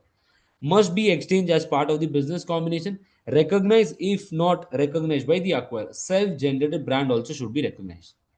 So see, measure at fair value. Intangible we have discussed, sir. Contingent liability we have discussed. Reacquired, right? Not so important. DTA, DTL. Did we discuss or not in the previous class? Yes or no? Yesterday's class, we have already discussed this thing. Yes, sir. So with this part is also done. Now, chalo. Okay, some more theory is left. Let us do that. Now, goodwill impairment, the gross up one which I mentioned, was tested in your pre-mock also. So concentrate everyone now. Impairment of goodwill. In your FA and F7, the amount was given to you. Impairment value was given. But here we need to calculate the impairment value. Here we need to calculate the impairment. Now, when you want to calculate the impairment of goodwill, can you calculate it individually? No. On the first day when I did revision, I mentioned goodwill impairment is calculated based on CG because goodwill cannot generate independent cash flow. Simple. So goodwill impairment is done in CG. Now see here everyone. See here, fatafat. When we calculate goodwill, sir, there are two methods: proportionate net asset method, full goodwill method. Now this in proportionate method, this goodwill is how much? 5,600. This 5,600 is 80 percentage or not? I mentioned parent is 80, NC is 20. So this 5,600 is what, sir? 80%. This goodwill which I get is 100 percentage. Can I say yes, sir? Now what will I do? Now see, now. So my total asset value is how much, sir? The total asset value is what I say the company's total asset is 18,000, 18,000. This will be given in your, it will be given. The total asset value. Take the carrying amount, huh? Do not take the fair value. Then, sir, goodwill. Now, this asset value is 100 percentage, but this goodwill is what, sir? 80 percentage. Yes or no? 80. What will I do? Sir, this 80 percentage, I'll convert this into 100. So once I convert this into 100, how much I get? Sir, 7,000. Then I say my total value of the CGU is how much? 225,000. Here, do I need it? No. Directly I take 7,000 because goodwill is 100%. 25,000. Then what will I do, sir? I say the RA is how much, sir? The RA of this company is 20,000. RA of this subsidiary is what? 20,000. So what is the impairment? Say me. Sir, impairment. Carrying amount 25,000. RA 20,000. Impairment 5,000. Impairment 5,000. Now where will I record this 5,000 impairment? Sir, depending upon the method. Now say me. This 5,000 will I consider full year impairment? Here though I will consider proportionate full goodwill method, no issues. In proportionate method only issue is that we have to gross up the revenue. You have to explain in your words. So 5,000, sir. If I record this 5,000, will it be correct? No. 5,000 is what, sir? Here 100 percentage. But here this 5,600 is what? 80 percentage. So what will I say? This 5,000 into 80%, that is 4,000 I recorded. This is the way you have to do the calculation. Gross up. So see now let us see a question. See, Sunrise Limited purchased 80% of the Moon Limited for 500,000. The fair value of identifiable asset at acquisition is 590. The carrying amount of the assets excluding goodwill is 520. M is a cash generating unit. The RA is how much, sir? 530. NCA is at fair value. NCA is at net assets. Simple, they are saying. So in that case, what will I say? PC 500, net assets, etc. carrying amount. So what will I do? I calculate the goodwill. How much I get? 28,000. I get here 40,000. This is what, sir? What is the percentage here? 80. This is 20 percentage. Better. So what will I say? I will convert this into 800. So it becomes 35,000. Here it is 40,000. So now my total is coming to 5,55,000. 5,60,000. Now the RA is how much? 530, 530. The net asset will always be at the carrying amount. Yes, sir. So my total impairment is what? 25,000, 30,000. Sir, this 30,000 full we will take, no issue. But sir, only in proportionate method, only parent value will be considered. That is 25,000 into 80 percentage. Yes. Any doubts in the gross up one? No doubts. Okay, no doubts. Then come to the next small theory topic.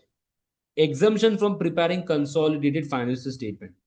Sir, this is a parent company, subsidiary company. Can I say they will prepare what? Balance sheet, consolidated. Sir, this B company acquired 70% in one more company. This is also parent and subsidiary. It will also prepare what? Consolidated financial statement. Sir, can this company avoid to prepare consolidated financial statement? This between company, B company. Can B company avoid to prepare CFS? Yes, sir. When? when conditions are being met. It is wholly owned or partially owned subsidiary. Can I say this subsidiary is owned by some other company? Either it is owned 100% or partially. And this B company should take a consent from NCA. B company should take a consent from NCA saying that, okay, if you will not prepare CFS, no issues for us. But the parent company should prepare. See, its debt or equity instruments are not publicly traded. It is not in the process of filing the financial statement. It's not in the process to be listed. Its ultimate or intermediate parent prepares the financial statement. See now, ultimate parent is A. This ultimate parent A should prepare the CFS of all the companies. On what basis? IS and IFRS. In that case, if all the four conditions are being met, B company need not prepare CFS. Yes, sir. Then what is the next thing? Exclusion of a subsidiary from CFL. Sir, can we exclude subsidiary? No. Whenever you have control, betain. Whenever you have control, you have to prepare the CFS. Simple. Whether you say, ki, sir, my subsidiary is loss making, it is into some different business, etc. No. Standard is saying control is that you have to prepare simply consolidation. Simple. Any restriction is that loss making, you should ignore. If you have control, prepare it. So with this part is also done. Then the last topic before your break, investment entities. Sir, investment entity means what? Today I say UTI. UTI is a mutual fund company. UTI is a mutual fund company. It has what? A company 70%. They have invested in A company 70%. Why? Their business is that only. They invest, then they sell it. Now, will UTI company make consolidation for this? No, bete. No. But I say this subsidiary company is providing services to UTI company. Will they consolidate? Yes, sir. So see, investment entities, a limited exemption is available to the consolidation of certain subsidiaries for investment entities. Investment entities an entity which obtains funds from one or more investors for the purpose of providing investors with investment management services. Then it provides what? Capital appreciation or investment income. Their aim is to do that. So they measure each and every investment at fair value basis. Yes, sir. Sir, what are the characteristics? It has more than one investment. It invests in a lot of companies. More than one investor. There are more than one investor. Investors who are not related parties. Ownership interest in the form of equity or similar interest is there. So, investment entity will not consolidate its subsidiary or apply IFRS 3. Instead, apply IFRS 9 and measure the instrument at fair value to P&L, not fair value to OCI, P&L. If investment entity has a subsidiary whose main activity is providing services to the investment entity, this subsidiary is consolidated as a normal. If they are providing subsidiary and it is their main business activity, then consolidated. Then will this apply to parent company? Exceptions not applying to parent of the investment entity unless parent itself is an investment entity. If parent is an investment entity, then we will apply. Sir, if parent it's not UTI company, it is Reliance company. For Reliance company, will this apply? No, Baba, it will not apply. So with this, till here, your theory part is done. So now we'll take a break, come back and do IFRS 11 joint arrangements, a basic part. Then we will jump to your step acquisition, step disposal, and then your foreign operations and cash flows. So now the time is 11:56. Everyone be back by 12:10, giving you a good break.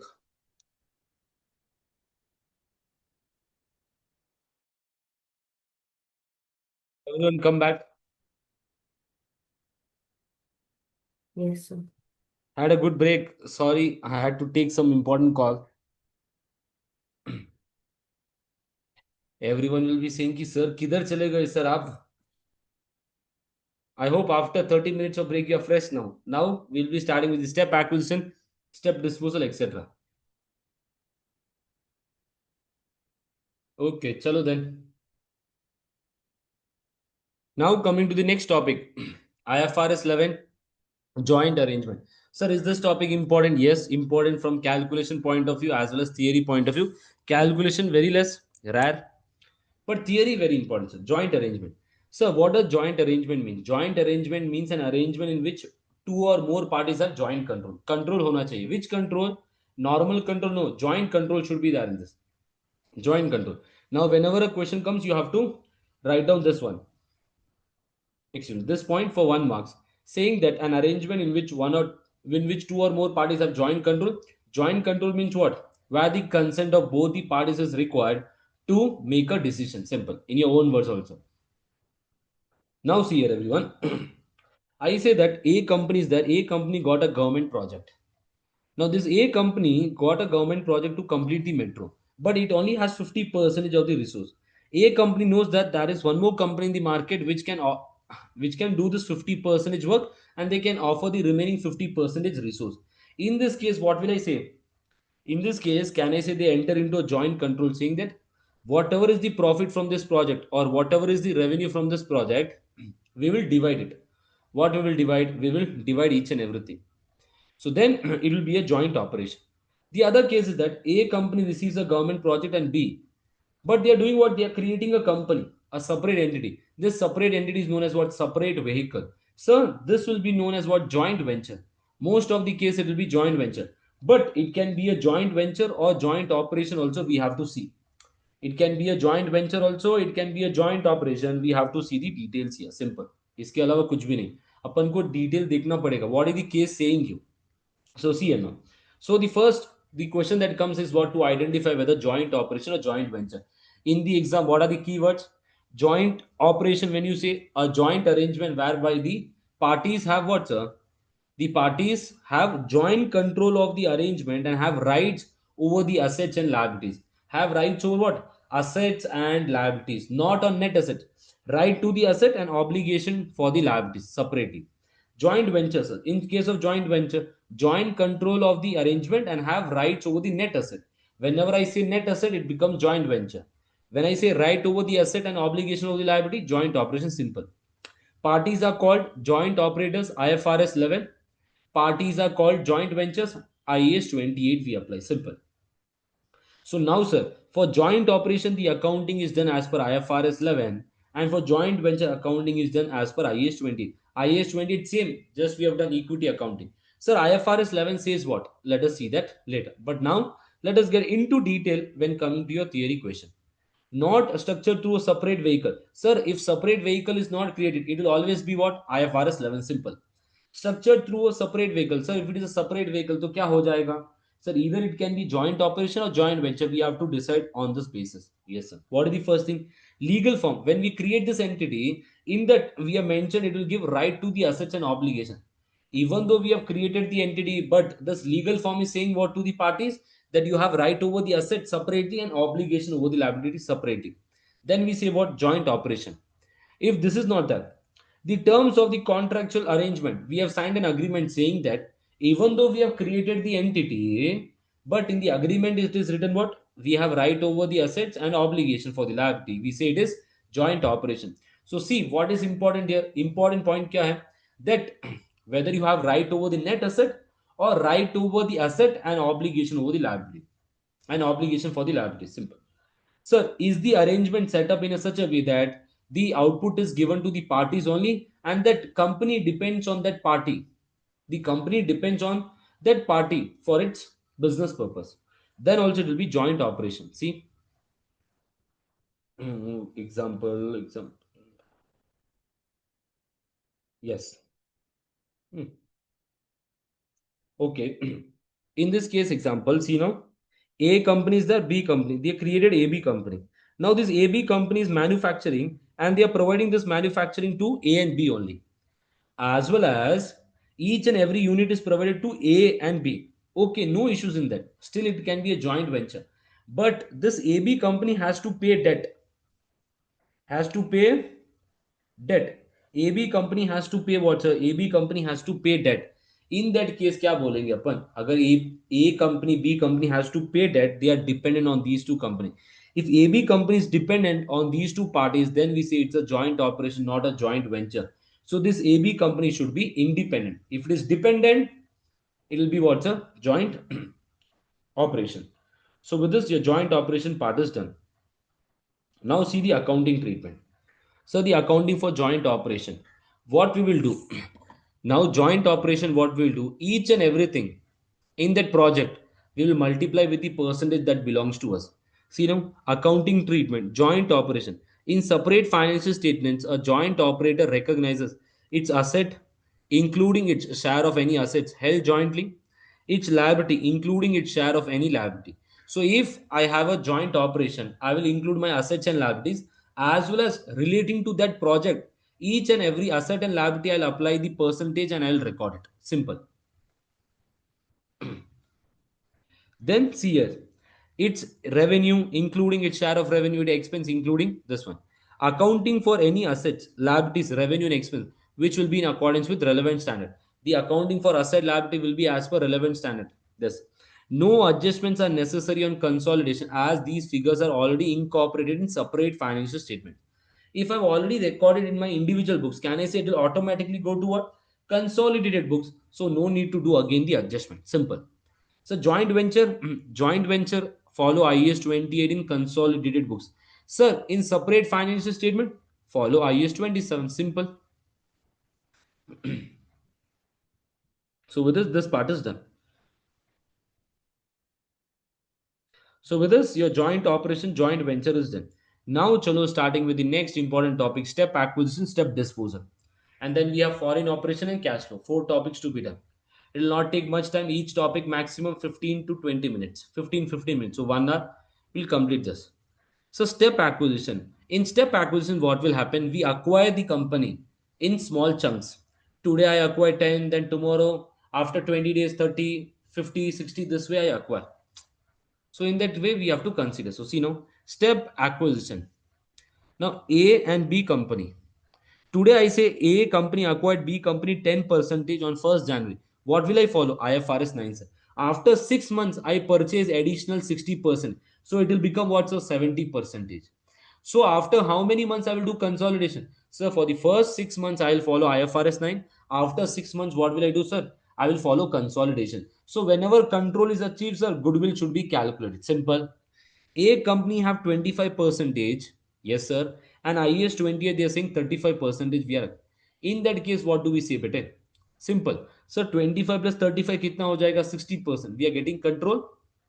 So on this date, what will I do? For the first 6 months, I will follow IAS 28. After that, we will follow consolidation. So again, goodwill will come into picture. Sir, A company has today 70 percentage, then they acquire 20 percentage. Sir, if they have 70 percentage already, goodwill we calculate. We do consolidation for the 6 months. Yes, sir. Sir, again we acquire additional 20 percentage. So the shareholding will become what? 90%. And the will you calculate goodwill? No, better will not calculate goodwill. Sir, how is the accounting done? The accounting is done within equity. Write down this 1 marks. A company acquired 10 percentage, IFRS 9 20 percentage. Total kitna ho jayega, sir? 30 percentage. 30 percentage. Then what will I say, sir? For the first 6 months, I'll follow IFRS 9. For the remaining 6 months, I'll follow what? IAS 20. Yes, sir. So goodwill calculation will come into picture when, sir, once we get control. Here we got control. Here already we had control. So no need to again calculate goodwill. So see now, purchasing shares will increase the holding, but other investor holding will come down. So when I purchase shares, my holding will increase. Other party means who here? NCI. Other party का meaning क्या हो जाएगा? NCI sir. Then share I will sell. What will happen? My holding will come down. Other parties will come up. Simple. Entity acquires shares of another entity in stages. Multiple. Yes sir. Control is retained. So when control is retained, accounting is done within equity, not penal. Significant influence is achieved, control is achieved. When control is achieved, goodwill will come into picture. So see now, you have to write down this whenever control is achieved. Goodwill arises only when control is achieved. This is on the acquisition when the control is achieved in step acquisition. So what will I say? Once shares are purchased and on the further purchase of the shares, the company will get control, and in this case it becomes a subsidiary. Consolidation is done, we calculate goodwill. So now the first case we will be doing to subsidiary to subsidiary. Understand step acquisition, step disposal same ही है. उल्टा reverse है बस, कुछ नया नहीं उसमें. Sir, subsidiary to subsidiary. Sir, already I had 70 percentage, then I purchase additional 20. If I purchase, my NCI will come down. So increase in NCI. So 1 mark. See now, treatment, decrease the non-controlling interest in consolidated balance sheet. Difference between the consideration paid and decrease in NCI as an adjustment to equity. So what will I say? Difference between the consideration. I paid 20 rupees. but the NCA is coming down for 5 rupees only. So 15 rupees I paid more. It is a loss for me. So this adjustment is done in retained earnings. Simple. Consolidated retained earnings. Yes, sir. Then consolidated P&L.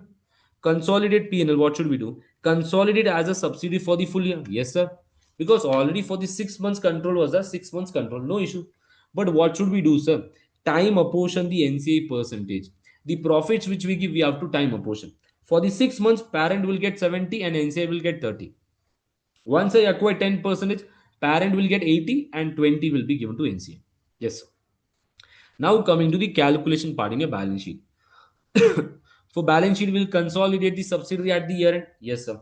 Calculate NCA as follows. How will I calculate NCA, sir? NCA at acquisition date. Yes, sir. Whatever is the NCA on the acquisition date when it was for 30%, yes, sir. Then post acquisition profit for NCA for 6 months, 30% I'll give to NCA. I get NCA at the date of step acquisition. Before the step acquisition, I get NCA, sir. Yes. Then this NCA value is what's a 30%. Now my NCA is only 20%. So I have to reduce this. So this B value is for 30%. I have to reduce this by 10. So I take this value, I reduce it. Then I get what? NCA after step acquisition.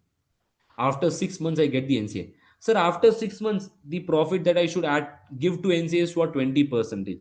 So what will I say? NCA share there is 20% of post acquisition reserve and NCA at the year end is this value. Simple.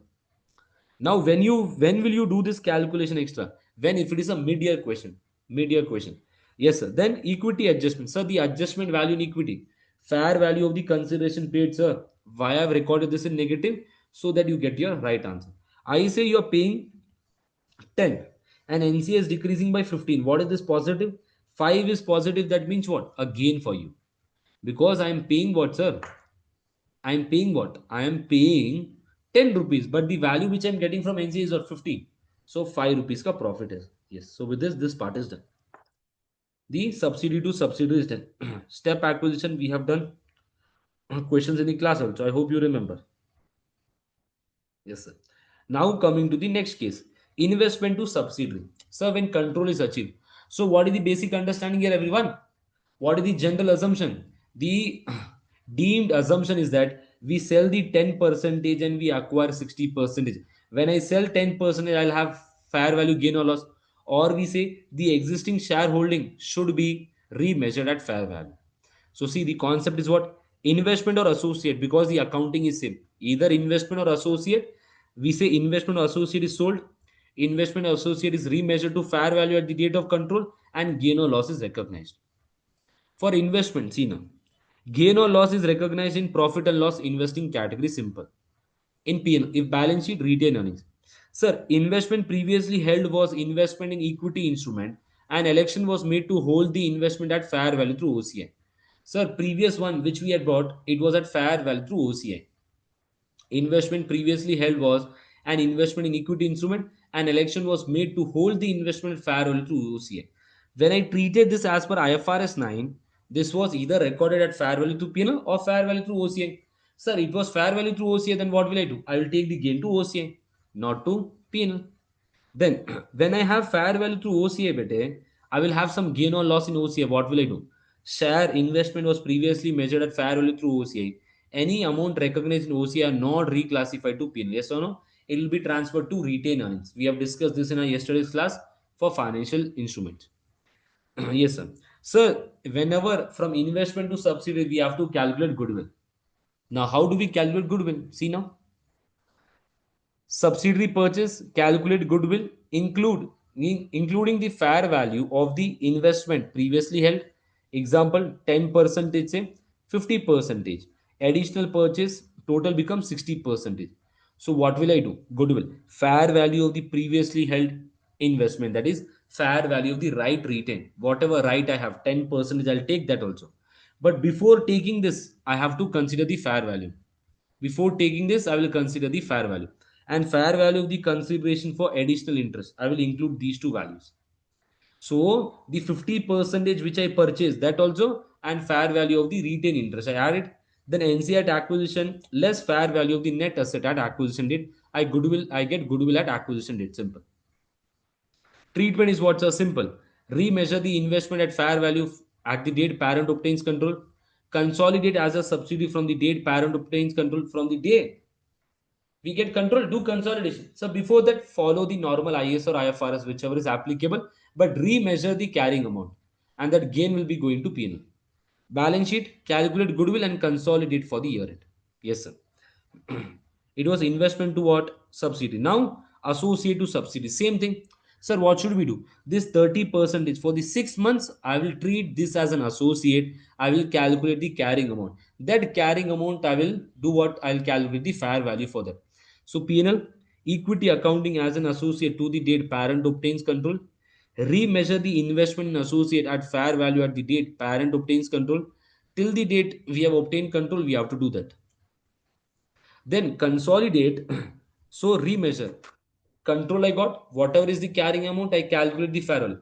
That difference will go to P&L investing category.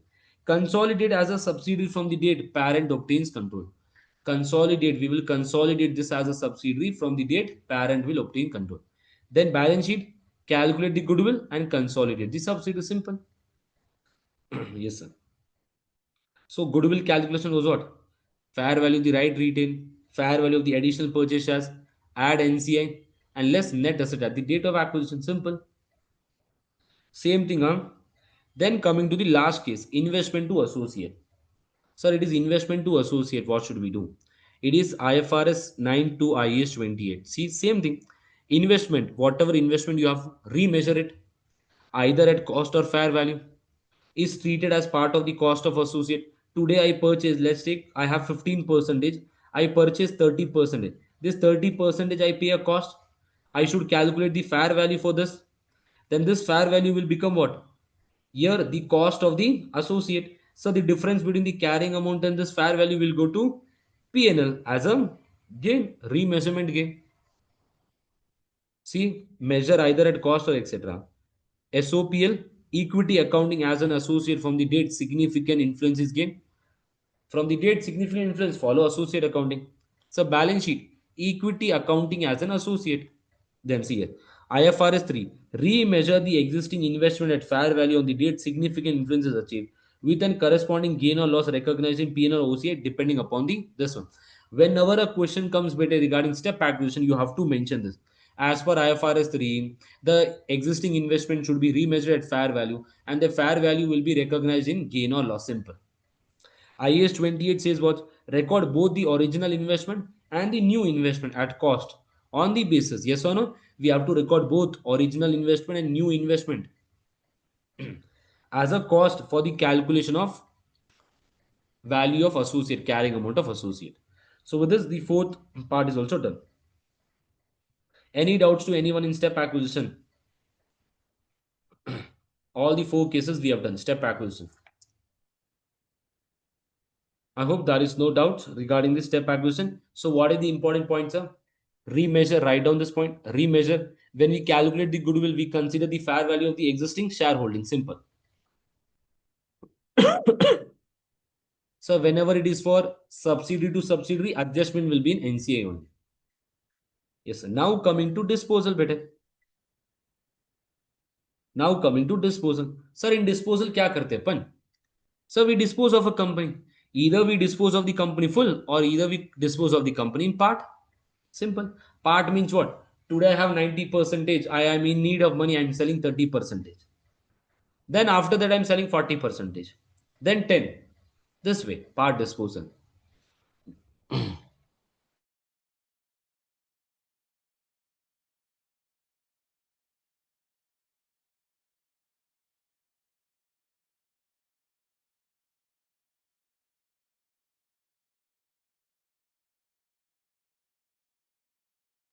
See here everyone. So full disposal, part disposal. What did I mention? Understand full disposal, part disposal is nothing. See now. Sir, when a shareholding in a subsidiary is disposed of, it must reflect in what's a parent and CFS. Whenever you dispose, what you'll have gain or loss? No. So blindly, whenever question comes, you have to calculate gain or loss. Better. ACC examiner will give this. If disposal is there, gain or loss you have to calculate. That will carry marks. See now, gain to parent company in separate financial statements. Whatever is the sale proceed I get, we are doing full disposal first, huh? Full disposal. Whatever sale proceed I get, less carrying amount of investment. Whatever is the carrying amount of investment, yes sir, carrying amount means what? The carrying amount as per IAS 27 in separate books. Then gain on disposal. So where will I record in separate books? Excuse me, in investing category. In what, sir? Investing category. Clear to everyone? Now, see now, in your exam, how can the examiner play with you?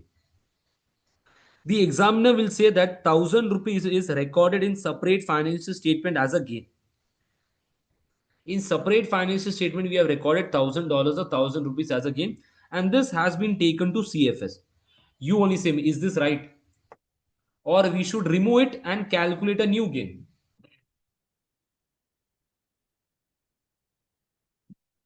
पर हमें नया gain निकालेंगे ना.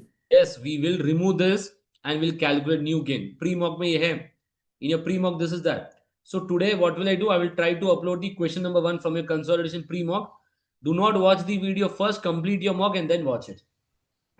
By today or by tomorrow, the first question will be uploaded. See now, yes sir. It must be disclosed separately on the face of P's investing category. So when coming to consolidation, sir, how should we calculate, sir? Simple.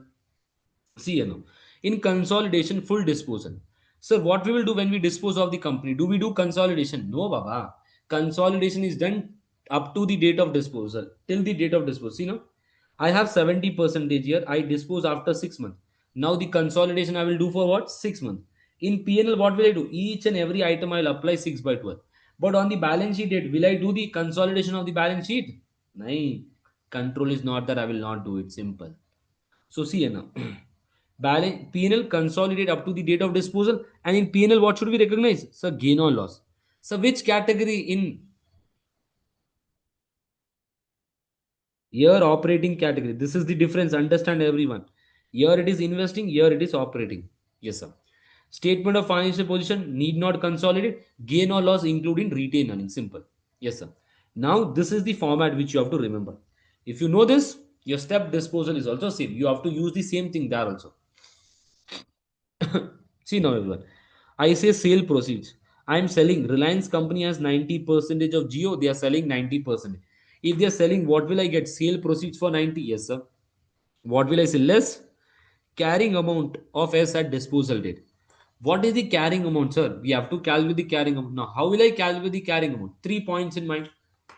So, net asset, goodwill, and NCI. See now, net asset at disposal date.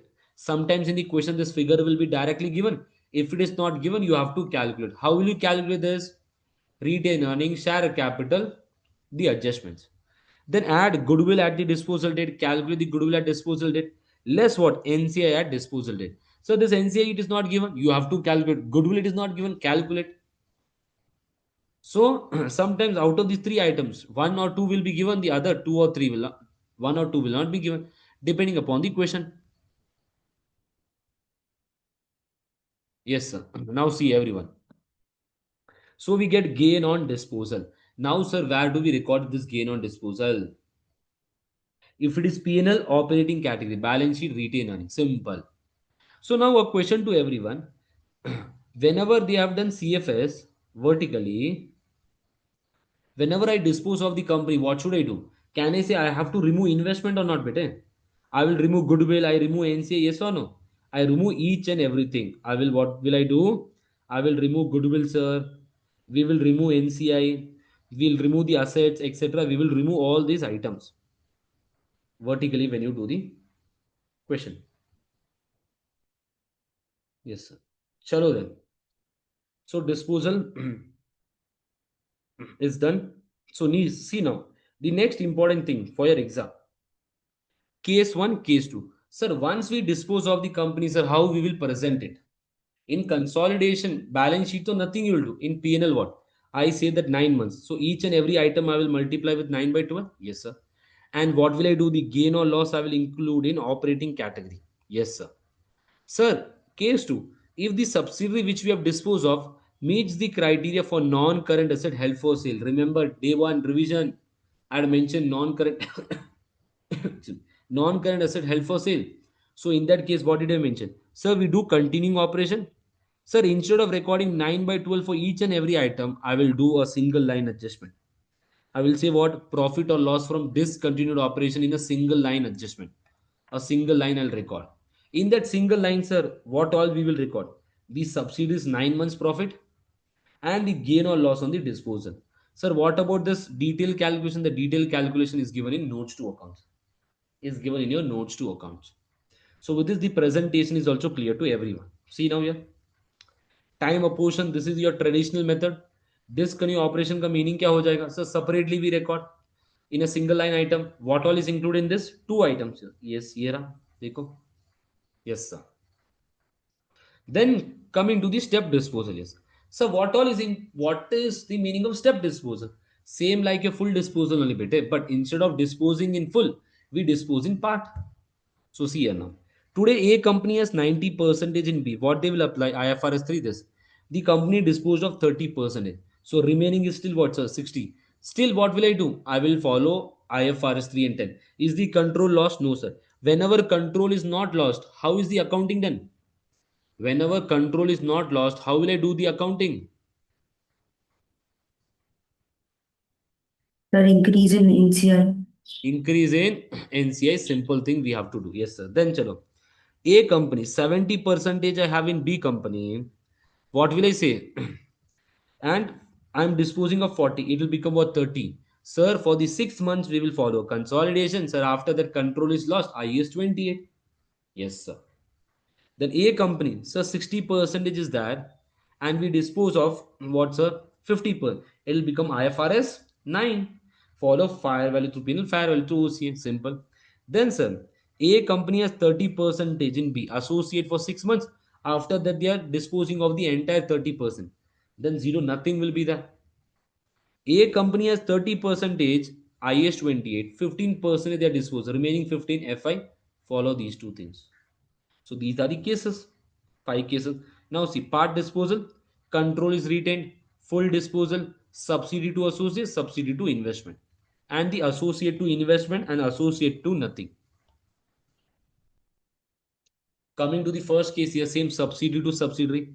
Now, whenever disposal where control is retained, the company has 70 percentage, they have disposed of 10 percentage, that means control is there. We have to do consolidation here. Treatment, increase in NCA in the consolidated statement of financial position, difference between the consideration received and increase in NCA as an adjustment to equity. So P&L, what we do? We will do full year calculation, yes or no? Only, but the profit which we give, first NCA used to get 30%, now NCA will get 40%. So balance sheet, consolidate as a subsidiary full, but see now, calculate NCA as follows. You have to calculate the NCA as follow here. See, NCA at acquisition, control achieved, sir. NCA is at 20%, sir. NCI share of post-tax profit for 6 months, they are getting 20%. NCI at date of disposal is B. Now, what I'm saying, from 80, it is becoming what's a 70.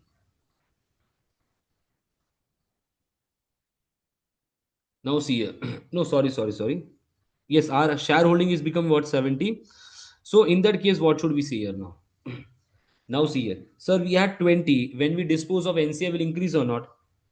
NCI will increase, yes, sir. Now, in that case, what will happen? See here now. If we dispose of, what will happen? See now, here NCA is increasing. Sir, NCA was 20, now NCA became 30. Yes, sir. Now, what did I say? This B which I got is 20 percentage. I need 10 percentage of this. I need 10 percentage of this. So I'll calculate it. So I add it. In the above case, we reduced it. Here we are adding it. Then the NCA will be given profit at 30 percentage. So what is the adjustment in equity? Fair value of the consideration received. Increase in NCI is how much, sir? That is reduce, because I am receiving and what is going out, this is the value that is going out. So 10 divided by, so the adjustment is done in retained earnings. See, NCI disposal rate, this is the thing. Now what is the, sometimes what will happen, it is difficult to calculate the NCA. What is the shortcut we have learned? The increase in NCA will be the share of net asset.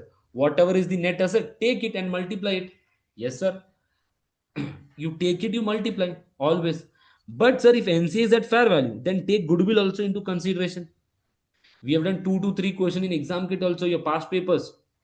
What did we do that? We had calculated the net asset at disposal date and goodwill at disposal date. We multiplied with the NCA percentage, whatever is the increase, that is 10 percentage. Directly we got what? This value. So we can directly do the adjustment in retained earnings. So what is the journal entry, sir? Debit bank, debit equity investment, credit NCA, credit equity adjustment. Either debit or on the credit side, there will be equity adjustment. Simple. So this is the first case is done. Any doubts to anyone in the first case? No, sir. Then coming to partial disposal. In partial disposal, what will happen, sir? Control is lost. So what is the basic assumption, sir? We sell the entire 70 and we repurchase 30. So see here now, how to calculate gain or loss. So whenever disposal is there, write down in simple English that disposal is that till this day we'll do consolidation, we calculate the gain or loss, it will go to P&L, and after that we'll follow IFRS 5 or IS 28, and in balance sheet this is the figure. So see now, group profit or loss on disposal. Fair value of the consideration received. So if I have 70, I am selling 40. Can I say I will get what 40 percentage of this? Then fair value of the right retained bete. Whatever is the value of the right which I have retained, that 30% is also I'll include it. Why? Because this carrying amount which I calculate will be 70. This also should be 70 percentage for like with like comparison. See now. Same formula which we have used above for disposal. Only addition is what this one. Right retain or retain interest.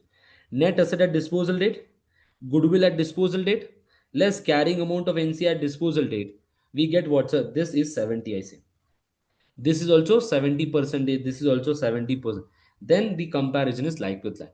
So what will I do? So this fair value, this gain or loss on the sale will be recorded in P&L operating category balance sheet retain earnings. Yes, sir. This is the calculation which we have to do when subsidy to investment or subsidy to associate. See then, subsidy to associate, what should we do, sir?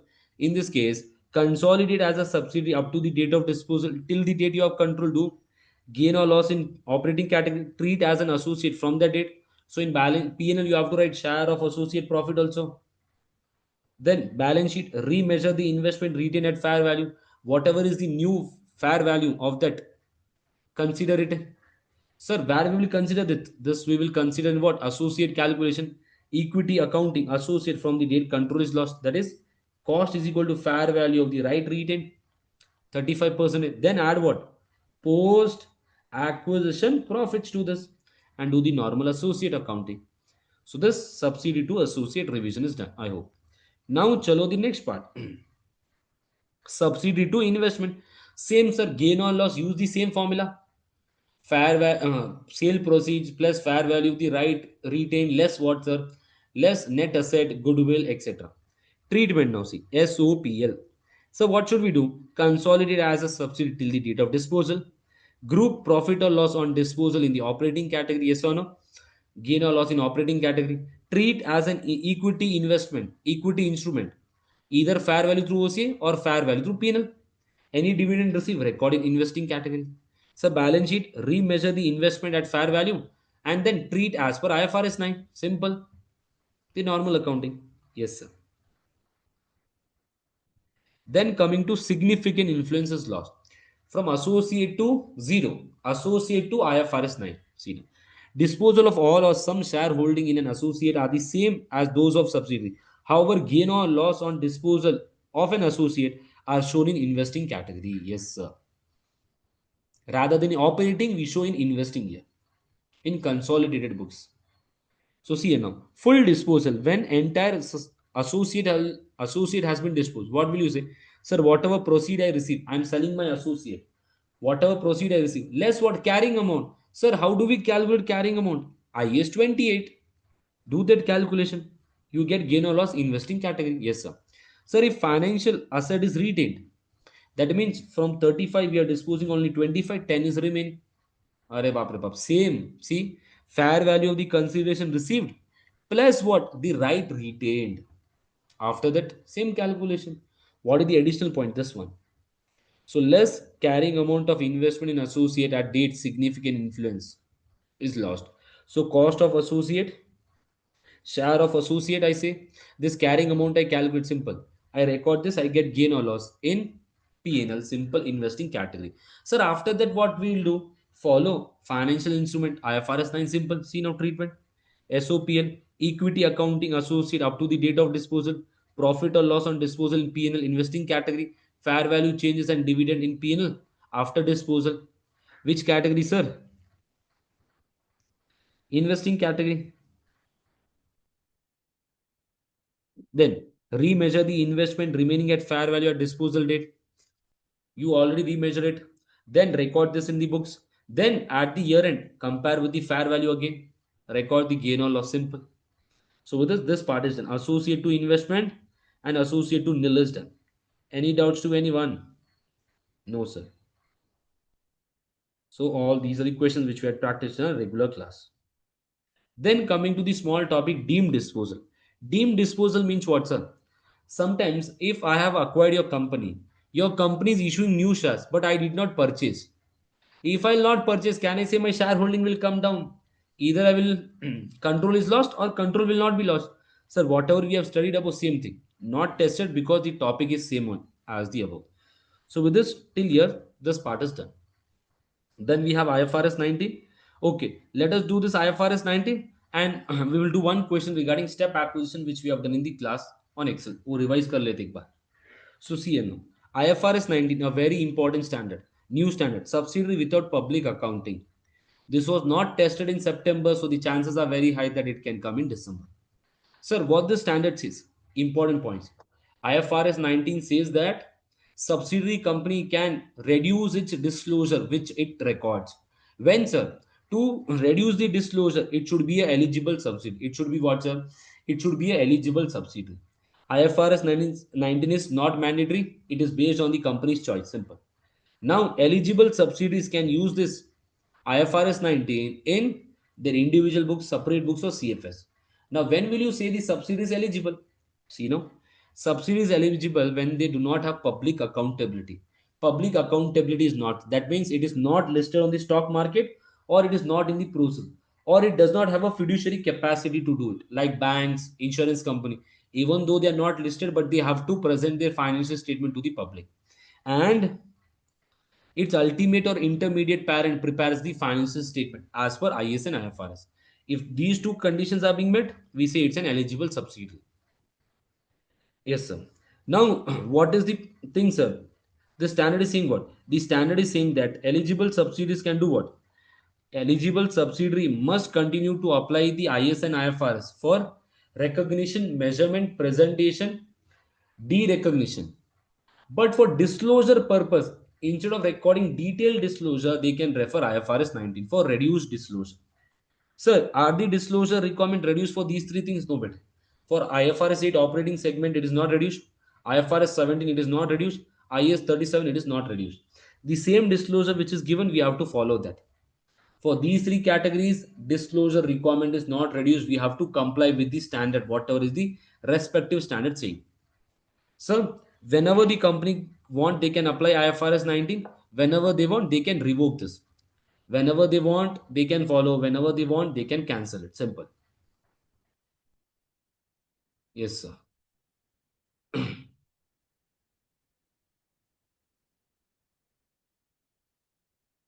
Okay. So then let us do that one question which we have already done in the class for revision purpose. Let me share the Excel sheet. Excel sheet visible है क्या सबको? Yes. Yes, sir.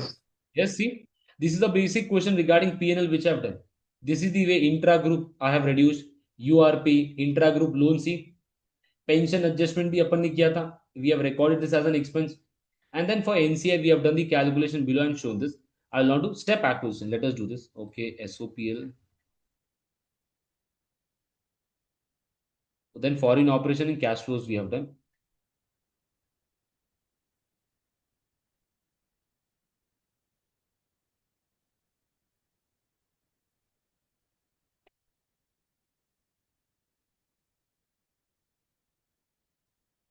Yeah, see here, everyone. It's not possible to take an exam question. That is the reason I'm doing this a small question so that you have an idea. The draft consolidated statement of financial position of P at year end is what? 31st December 2009 is follow. Investment in associate they have recorded. Further investment in associate 260. So can I say it was already an associate? Yes or no? They have done further investment in this. Okay, sir. Then retained earnings, everything is given. Make the required adjustment to prepare the correct consolidated financial statement. Okay. This was preparing by aggregating the separate statements of financial position of P and its investee S on a line by line basis. How they prepare this? P plus S. However, the accountant, believing that none of S equity should be included in the consolidated, represents the total of its share capital and retained earnings at 31st December 2009 as a balancing figure. They have done line. However, the accountant believing that none of S, yes, sir, it is correct. They have not included S company's equity, etc. It's good, sir. Then next one. P acquired its holding in S, which is measured at cost in separate financial statement. In separate financial statement at cost, they have recorded 30% holding on 30th September 2008. What is the year end? 31st December. So 30th September, when the retained earnings of S were how much? 300,000. A further 5% hold, 50% holding on 1st July. After how many? See here, that is X8, but we are doing accounting for X9 beta. Our start of the year is what? 1st January 2000 X9. But they have acquired in the previous year, 30th September. But in the current year, after 6 months, in the current year, after 6 months, we have acquired further 50% of S, where 400,000. Retained earnings was 400,000. So can I say they have given the retained earnings on the 30% and 50%? Why? Post acquisition profit, which we can allocate for the OCA. The fair value of the non-controlling interest in S at acquisition was 100,000. Okay, the fair value of the existing shareholding was 185. S has 100,000 $1 shares in issue and goodwill had not been impaired. No impairment. They have recorded something as balancing amount also here. Now let us see. Now you only say better. What is this? It's a associate first of all. Yes, sir. Then post acquisition profits from 1st October to 30th June was how much, sir? 30,000. How did I calculate this? You can see here. Sir, 4 lakh minus 30,000 and to NCA to this associate, what is the percentage? That is 30%. 30,000 is allocated. Yes, sir. So what will I say? Sir, investment in associate was recorded. After that, they have not done any adjustment. What will I do? I will record this 30 year. I will record this 30 year. Post acquisition profit. Yes, sir. After that, what is happening, sir? So my carrying amount of the associate will become what? 180. I have done that or not? I have added the figures and we have calculated that to be 1. Simple. So then, so fair value of the retained interest is 185. So can I say what is the fair value gain? Can I say there is an increase in the gain of 5 million? 5, sir. So this 5, I will increase my fair value. Yes, sir. 5 here and 5 in retained earnings. Yes or no? Yes, sir. 5 in retained earnings. Then, sir, then see the new, what will be the goodwill because it is a subsidy now. Fair value of the right retained 185. Fair value of the additional investment 260. Fair value of the NCA was 100 in the question. Now fair value of the net asset. Now what is the net asset? See now, share capital was how much of S company? They have given 100,000 in the last line. So 100,000 I've taken. Retained earnings was what? 400 on the date of acquisition. So the net asset is how much? 500. So I've reduced 500. I got goodwill of 45. So then how will I record this here? See now everyone. I will remove the associate or not, everyone? Sir, we will remove the associate. Yes, sir. We will remove this further investment also. Yes or no? Why? Because this is the further investment which I am doing in that company. See, additional investment is what? 260 which I am doing here. I will remove that and I will bring in what, sir? Goodwill here. We will bring in what, sir? We bring in goodwill here. Then, sir, on that date, NCA also was coming in. Yes, sir. Yes, sir. 100. Then this 500 I have reduced here. Why? This 550 was a balance which they have recorded to consolidate it. They have done the wrong treatment. I have reduced this 500 also. Then what is the post acquisition profits? What are the post acquisition profits, bete? So the post acquisition profits will be how much? Out of 500, the net assets, but 50 was what? The post-acquisition thing. So out of this 550 and 50, this is post-acquisition profit. So this post-acquisition I'll allocate to retained earnings. I will allocate to NCI here. And I will reduce this. Because this 550 is what? This 550 is the value of the net assets of the subsidiary at the year end. But out of this, sir, already 500 we have considered it on the date of acquisition. So the difference is what? This minus this. This is what's a post acquisition part. And where will I adjust this post? NCI and parent. I have done that. So this is the one which we have done. A basic question. Understood? So this is the way you have to do the adjustments vertically. So even though some doubts are there, please do the exam kits where the pre-format is there, or better do the give the mocks, practice one specific month, your March, June 2024, etc. You'll have a better idea regarding this. Yes, sir. So with this is done. Then, sir, now coming to the next important topic known as foreign operations. Foreign operations. I hope everyone knows IAS 21. IAS 21 says what? Identify functional currency. What is functional currency? Functional currency is what? The currency, the currency of the economic environment in which the entity operates. Yes, sir. Then how do we decide this? Primary indicators, secondary indicators, all this are there. Now, when coming to foreign operation, what are the points we have to keep in mind? Sir, I am in India today. Reliance companies in India. It has a subsidiary in US. That US subsidiary will prepare the balance sheet and P&L in what? Dollars? What should the Indian company do? Indian company Reliance. When they do consolidation, they have to translate each and everything of that subsidiary company. Yes, sir. So 70 percentage, etc. Then I mentioned functional currency, etc. See now, everyone. I say in India companies that 70 percentage it has a dollar, and one more company is that it has its functional currency of rupees. So this also will be a type foreign operation. We have to translate and do it. Then Indian company rupees dollars functional foreign. So that is a problem. So to do consolidation, we have to retranslate this. So see you know, an entity that is a subsidiary, associate, joint arrangement or a branch, the entities of which are based on conducted in a country or currency other than those of reporting entity. So we say what, sir? Other than those in reporting entity, which are not in our country, or the currency is something else. Either they are not in our country or the currency is different. The major thing should be what? Currency only bit. Then functional currency is what? Determine. So the foreign operation, the foreign company should determine its functional currency first. Functional currency is the currency of primary economic environment in which the entity operates. So what are the additional factors? And I mentioned, do you need to remember this? No. In your question, whenever you see a foreign currency question, they mention that that subsidiary is independent. That means that company is not dependent on that US company is not dependent on Reliance company. If it is dependent, then its functional currency also will be what? Rupees only. So then foreign operation will not come into picture. That is the reason. If you see your exam question, they'll say that this company is what? Independent. Yes, sir. Now see here now, everyone. See now, everyone. The basic which we are doing. Reliance Limited, Geo Limited. When I do consolidation of this, everything is in dollars.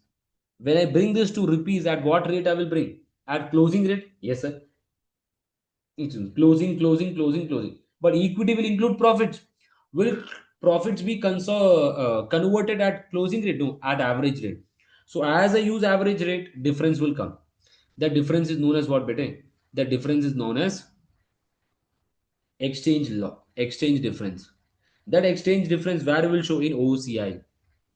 From OCI it will go to OC. Under OC which one? Foreign exchange translation reserve. We create a separate account and we recognize what? We recognize as a foreign exchange translation reserve.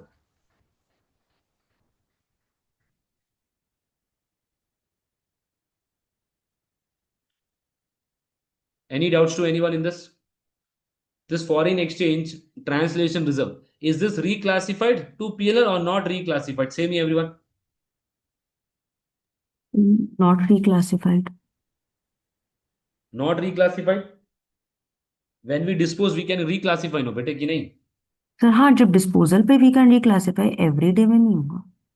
But reclassification का meaning क्या है? It should be taken to P&L. Whenever you take, yes, see now. Whenever we convert the balance sheet, we have to convert it at closing rate. I hope everyone knows closing rate, average rate, opening rate. Simple. That we have discussed in IS 21. That tomorrow we will be doing small standards. We'll try to take 2 to 4 to 5 small standards which are very important. Closing rate, yes sir. P&L, income and expense at average rate. Simple. So foreign operation exchange gain or loss will arise because of two reasons. One is for goodwill and one is for net asset. Whenever a question comes blindly, calculate this. Whether balance sheet, whether P&L, out of 12 marks, 4 to 5 marks will be for this only in your question. See now, translation to presentation currency. Yes, sir. Financial statements of a foreign operations are translated into the presentation currency of the parent to prepare CFS. Translation gives rise to exchange gain, which is reported in OCA as a for the foreign subsidiary and accumulated in foreign exchange reserve. Asset and liability closing rate, share capital, etc. is at the date when we acquire the company. On that date, etc. So now see here, yes, here. The first calculation which you have to remember for net assets. First, do the calculation in functional currency of the subsidiary or foreign currency of the company. Simple. So opening net asset we take, we add profit, sir, we get the closing, sir. Then you apply the opening rate. For profit, we apply average rate. Then we apply the closing rate for the closing balance, and then the difference is what, sir? Exchange gain or loss. Now this exchange gain or loss, how will you allocate? This exchange gain or loss will be given to whom all? It will be given to parent and NCI. Simple. P&L, everything is converted at average rate, CM. Exchange difference relating to foreign operation arises because difference between opening net asset at opening and closing rate, difference between retained earnings at average rate, which we have just seen now, the box, total box. Then for subsidiary, translating goodwill on consolidated at the year end. So goodwill calculation also will come. So for goodwill, what is the formula? See now. Calculate the opening goodwill. Yes, sir. This goodwill, how do we calculate? See here, if you remember, this was the detailed formula. So each and everything will be at historic rate. Then the rates will change here. So what we will do? First, we calculate the opening goodwill in functional currency of the subsidiaries company book. As per subsidiaries company currency, we calculate. Then we convert each and everything. Then we have impairment loss. Yes, sir. Impairment loss at what rate? Average rate. Then closing goodwill I get. This closing rate I get gain or loss. Now this impairment loss where we will recognize everyone. So this impairment loss where do we recognize? Impairment loss is recognized in this impairment loss should be given to parent and NCI in your step number 5, step number 4, depending upon the method, whether full goodwill or this one at average rate. So this exchange gain or loss, the exchange gain or loss also for parent and NCA. If full goodwill method, if proportionate method, only for parent. See now. Consolidated SOPL, exchange difference is allocated between the parent and NCA in the same way as different type of OCA. Same way we allocate it. Then exchange difference is allocated between parent and NCA. For parent, you will normally say ki sir step number 5. Will you take to step number 5? Do not do that mistake. Create a separate translation reserve. Above just I mentioned retain earnings. No better. Instead of step 5, we will say now step 6 will come into picture. That is one mistake students will do. Then sir, NCI balance is recognized in equity. That's step number 4. For NCI, no issue. But for parent, create a separate account in balance sheet. Goodwill, exchange difference is allocated between parent and NCI if NCI is measured at fair value. Yes or no? If not, only to parent. And goodwill impairment is shown under operating category in the PN. So with this, your foreign operation is done. Sir Other, goodwill वाला भी translation reserve में लेंगे? हाँ बेटे दोनों. For parent, both the things you will take there only. Dono. In translation reserve, two things will be coming. So these are the questions which we have done in a class. Net asset का किया था अपन ने. Then see, these are the steps which you have to remember. These are the steps for your full consolidation. But will a full consolidation question come? No, better. You have to keep in mind so that it will be easy for you. See for P&L. So for P&L, what should we do? Convert all income and expense of foreign subsidiary into the parent's currency. First, I will take the P&L, I will convert everything, I will add it. Then, using the average rate, calculate profit. After translation, compute the profit for the presentation currency in the presentation. Then include OCI items. Yes or no? That is foreign currency translation gain or loss from the net profit, from the net assets and profit. Then translation gain or loss on goodwill. So you have to make these two working notes whenever a question comes. The gain or loss on goodwill, that is impairment, and gain or loss on translation, gain or loss on the net asset. Then, sir, total comprehensive income will be the value step 2 plus step 3. Then calculate the share of NCA and the remaining will be for the parent. So balance sheet, what should we do? Translate the balance sheet. A non-current asset, current liability, non-current liability using closing rate. Step 2, line by line consolidation. Add each and everything line by line. Step 3 is what, sir? Calculate net assets of subsidiary. Calculate net asset. Determine net asset at acquisition date and closing date in foreign currency. And then what do we do? Then calculate post-acquisition profit and split between parent and NCA using average rate. You calculate the net assets, opening and closing using what? Foreign currency only. Once you get this, convert this into average rate and allocate to parent and NCA. Do not sit and waste time on converting this into rupees and then it will be too long. Directly take the profit and do what? Allocation. Then translation working C for gain or loss, opening net asset, profit for the year, exchange gain or loss, closing. Just we have seen above. This allocate to parent and NCA. Parent for in the translation reserve, OCA step number 4. Then what should we do, sir? Determine the goodwill. First, calculate the goodwill based on the functional currency only of the subsidiary. Then what do? Convert it so that you get the gain or loss. That gain or loss you have to be given to parent or NCA depending upon the method. Then consolidated retained earnings. Take the retained earnings of subsidiary. Yes, a parent. Take the retained earnings parent. Then in step number 3, we had calculated this 200 or not. Apply the average rate and allocate to parent. In this step number 7. Step number 8 is NCI. For NCI also use the step number 3 profit average rate, give it. Add or less NCI share. And impairment also we have to consider here. Impairment at average rate. Then step number 9, sir. Translation reserve, parent share on net asset, parent share on goodwill. Both the exchange gain or loss for parent will be going to other comprehensive income. In other comprehensive income, what's it? Or other component of equity under exchange translation reserve or translation reserve. So with this, your foreign operation is done. Your foreign operation part is done. This was one of the questions which we had done in the class. Now, sir, when coming to disposal, when we dispose of this foreign operation, what will happen? On disposal of foreign operation, the accumulative amount of exchange difference which has been recognized as OCI and allocated to parent such that they are accumulated in foreign exchange translation reserve are reclassified to P&L when once we dispose of. So it is a reclassified item. Directly we can take to P&L, not to operating.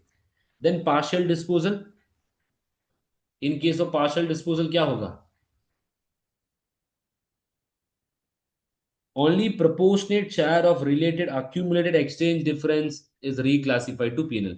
If I dispose of the company in partial, in that case, whatever is the amount which I've disposed of, that percentage I will apply and I'll take to operating capital. Simple. Yes, sir. Then coming to foreign associate. In September attempt, this came, huh? Where an associate was there, it was a foreign associate. It was a 6-mark question, and you have to just calculate the associate and multiply the exchange rate. Many students faced a problem in this also. Nothing is that. If you know associate part, you have to only apply the exchange rate. See now. Foreign associate is included in the CFS using equity method. Before including relevant balances and amount should be translated into presentation currency. So each and everything, yes sir. Now, this cost of investment at spot rate at the date when we have done the investment. Then share of profit at average rate, share of OC at average rate, impairment loss at average rate, dividend on the date when the payment is done, then carrying amount you get, then the exchange gain or loss. Sir, where do we recognize this exchange gain or loss? See now, this exchange gain or loss, where do we record? This is recorded in P&L. This is recorded in P&L. This is also recorded in P&L. Dividend is not recorded in P&L. Exchange difference is reported in consolidated other comprehensive income as a gain or loss on the translation of foreign operation and accumulated and allocated to owners. Do we allocate to NCA? There is no such NCA here. Everything will be given to parent only. It is accumulated within the equity in a separate reserve and reclassified to P&L on the disposal of associate. Once we dispose of the associate, it will be taken to P&L operating category. Simple. So with this, foreign associate is also done. So with this, your consolidation is done with it. Foreign operation bhi ho gaya. Any doubts to anyone? So now the topic which is pending is cash flow. Other than this, nothing.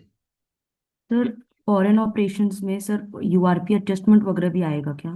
नहीं, very rare, but मैंने लिखा है ना नीचे, explain कर देता हूँ. चलो, very rare U R P will come. If it will come, what should you do? अपन क्लास में किया ना एक बेसिक क्वेश्चन की, नहीं किया रही है. सर अपने लोग पीएनएल का बेसिक क्वेश्चन की, उसमें सब एडजस्टमेंट नहीं था. हाँ, नहीं था वही. Intra group transaction we have done 4 to 5 question from your past papers also. कुछ था किया, very rare. Study hub, in the study hub they have written these 2 points. That is the reason I've included here. Intra group transaction. Intra group transaction between reporting entity and foreign operation may include sale or purchase of goods or service on credit, therefore results in trade receivable, trade payable, or long term loan, etc. In that case, can I say there will be a problem? Intra group balances are eliminated on consolidation. Any related foreign exchange gain or loss will not be eliminated. I discussed this in the class also. Listen here, everyone. Today, when I purchase a subsidiary company, yes, sir, that subsidiary company is in what, sir? I will translate it or not. Today, I purchase, I translate it. Regarding the translation, regarding these all things, I will have gain or loss, exchange gain or loss. Then, exchange gain or loss, will I eliminate that exchange gain or loss? No. I will remove the balances. I will remove trade receivable, trade payable. But relating to this trade receivable, trade payable, if any exchange gain or loss is there, I will not eliminate it. I will not eliminate it. Simple. URP will not be tested. If by chance, if it's a very bad day, 1 mark or 2 mark can come, and do not focus much on that. And do not sit and waste your time on that कि sir 1 marks 2 marks का आ गया. Ignore it, move forward. और sir foreign currency, foreign subsidiary में sir एसओपीएल का भी हम लोगों ने ज्यादा क्वेश्चन नहीं किया था, एसओएफपी का ही किया था. कब क्लास में है? हाँ सर. अरे 2 क्वेश्चन किए, 2 बैलेंस शीट, 2 पीएनएल के क्वेश्चन, मेरे को याद क्या है. कर क्या पीएनएल सर? हाँ, सर इसका पीएनएल एक्चुअली हो रहा नहीं है. पीएनएल काई को नहीं हो रहा है. अपन क्लास के बाद में डिस्कस करते हैं, कोई एग्जाम किट का आंसर चाहिए तो. ओके, चलो with this, your this part is done. Now chalo, let me shift to the cash flow. Will not take much time. So listen everyone. Now starting with your cash flow revision for SBR. Chalo then. Sir, is this important? December attempt, I say very important part. I don't know about others, but from my side, I say cash flow is very, very, very important. If you know this, good. If you've not done this topic, it's your bad day if you get in the exam. Simple. See, no, cash flow is what, sir? Inflow minus outflow. Cash that comes in, cash that goes out. So, what are the definition? Cash flow means inflow minus outflow. Cash means what? Cash in hand and demand deposit, the amount which is in current account. Cash equivalent means what, sir? Short term, high liquid investment, which will not change its value frequently.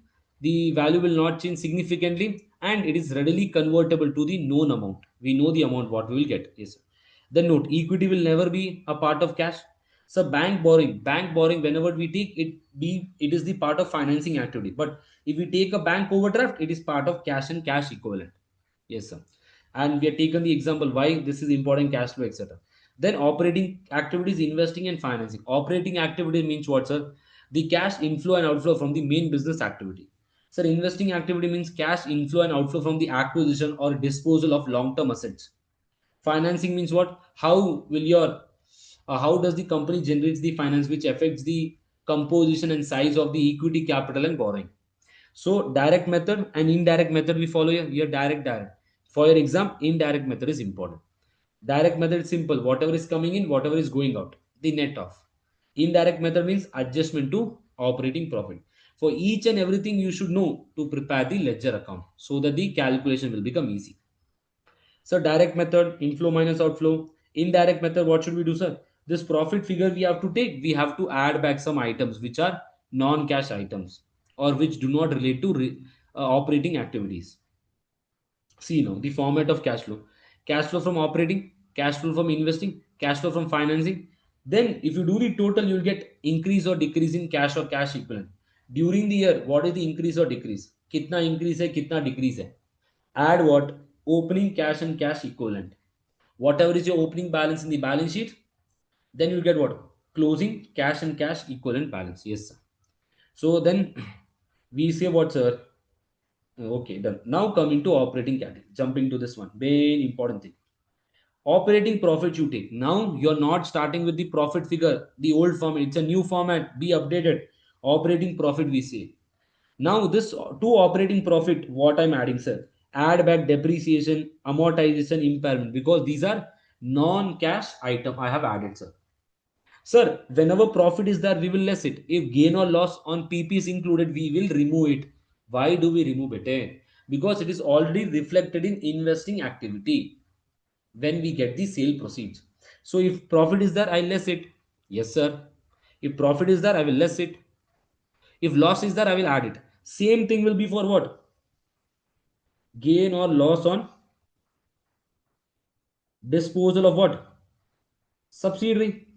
Same thing in consolidated books. If you have gain or loss which is recorded, remove it because it will again be part of investing, sir. Less investment income if it is included in operating category by chance some value. Then increase in provision. If your provision is increasing, what will I say? If the provision is increasing, I will add it back because provision is a non-cash item. Sir, foreign exchange gain, I remove it because it's not an actual gain. If it is a loss, I will add it back. Then government grant amortize. Yes or no? When we record in operating category, I remove it. Yes, sir. Now, then what are the other things in IAS 19? IAS 19. I will add back what here? IAS 19. Current service cost I will add here. Yes, sir. Will I add or less here interest expense? Say me everyone. Will I consider here interest expense of IAS 19? No, sir. No, because it is not part of Financing the. category. Yes, do not do that. Sir, what will I reduce? For IAS 19, what will I reduce? Can I say the contribution which I make? Sir contribution कोई साल में benefit पे हुआ है तो Yes. Benefit it is paid with from the plan asset only बेटे. तो benefit plan asset से रिड्यूस होगा, इधर से कैसे होगा? सर कैश आउटफ्लो हुआ है ना उसका कैश आउटफ्लो किधर होता है प्लान एसेट में? Whenever benefit is paid, what do? I take out the money from plan asset and then I pay. Only contribution will come. Understand that. So yes, sir, IS 19 we have discussed this point. Then working capital adjustment, very important, sir. Whenever inventory is increasing, sir, cash is going out, so reduce. Decrease in inventory, cash is coming in, add. Increase in receivable, that means, sir, we are not receiving the payment. Cash is stuck, we reduce it. Decrease in receivable, sir, we are receiving the money, so I increase the cash. Increase in payable, sir, we are making the payment. The payment is delayed, so cash will be with us. Decrease in payable, cash is going out. So what are the logic here? Then I say cash flow from operating activities. I will say tax paid here. Net, sir. Tax paid will be what? Net. You prepare the ledger account, calculate the balance. Sir, add back non-cash expenses and losses, less non-cash income and gain. Sir, whenever operating liabilities, all this. If see current asset has a this if current asset is increasing current for this here, sorry man, if this is increasing, what will happen here also? If your current assets are increasing, cash flow will decrease. Yes or no? If your current assets are decreasing, your cash flow will increase. But for your payables, the relationship is direct. See here now, current asset has indirect relationship, current liability has direct relationship, a short form to remember. Yes, sir. So with this operating part is done. Excuse me. Now chalo cash flow from investing activities. Sir, purchase of PP, we reduce it, sir. Then disposal proceeds from the sale, we add it back, sir. That is the reason we remove the gain or loss. Government grant receive, we add it. Purchase of intangible asset, minus. Proceed from the sale of long-term invest, added.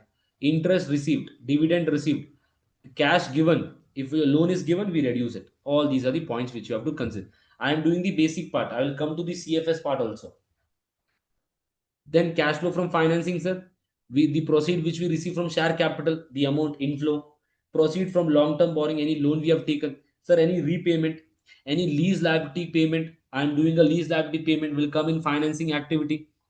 Interest paid minus, sir, interest and dividend paid will be reduced. Yes, sir. So this was a basic format of your this one. So these are the ledger accounts. See, for PP, you prepare the ledger account so that you get to know the purchase. Depreciation and disposal will come this side. Revaluation, any right to use. So the remaining will be purchase. Tax paid, current tax, deferred tax, closing and opening we take. During the year, what is the income tax in the P&L? On this side, debit side, the balance will be your cash paid. For lease also, this side is the amount that is paid. For interest accrued, we get this is the interest paid. In which category? In your financing category. Retained earnings, why do we do retained earnings? To know what is the dividend paid. Opening, closing, retained earnings increase because of the profit. Difference is this side, dividend paid. Then share capital, share premium, why sir?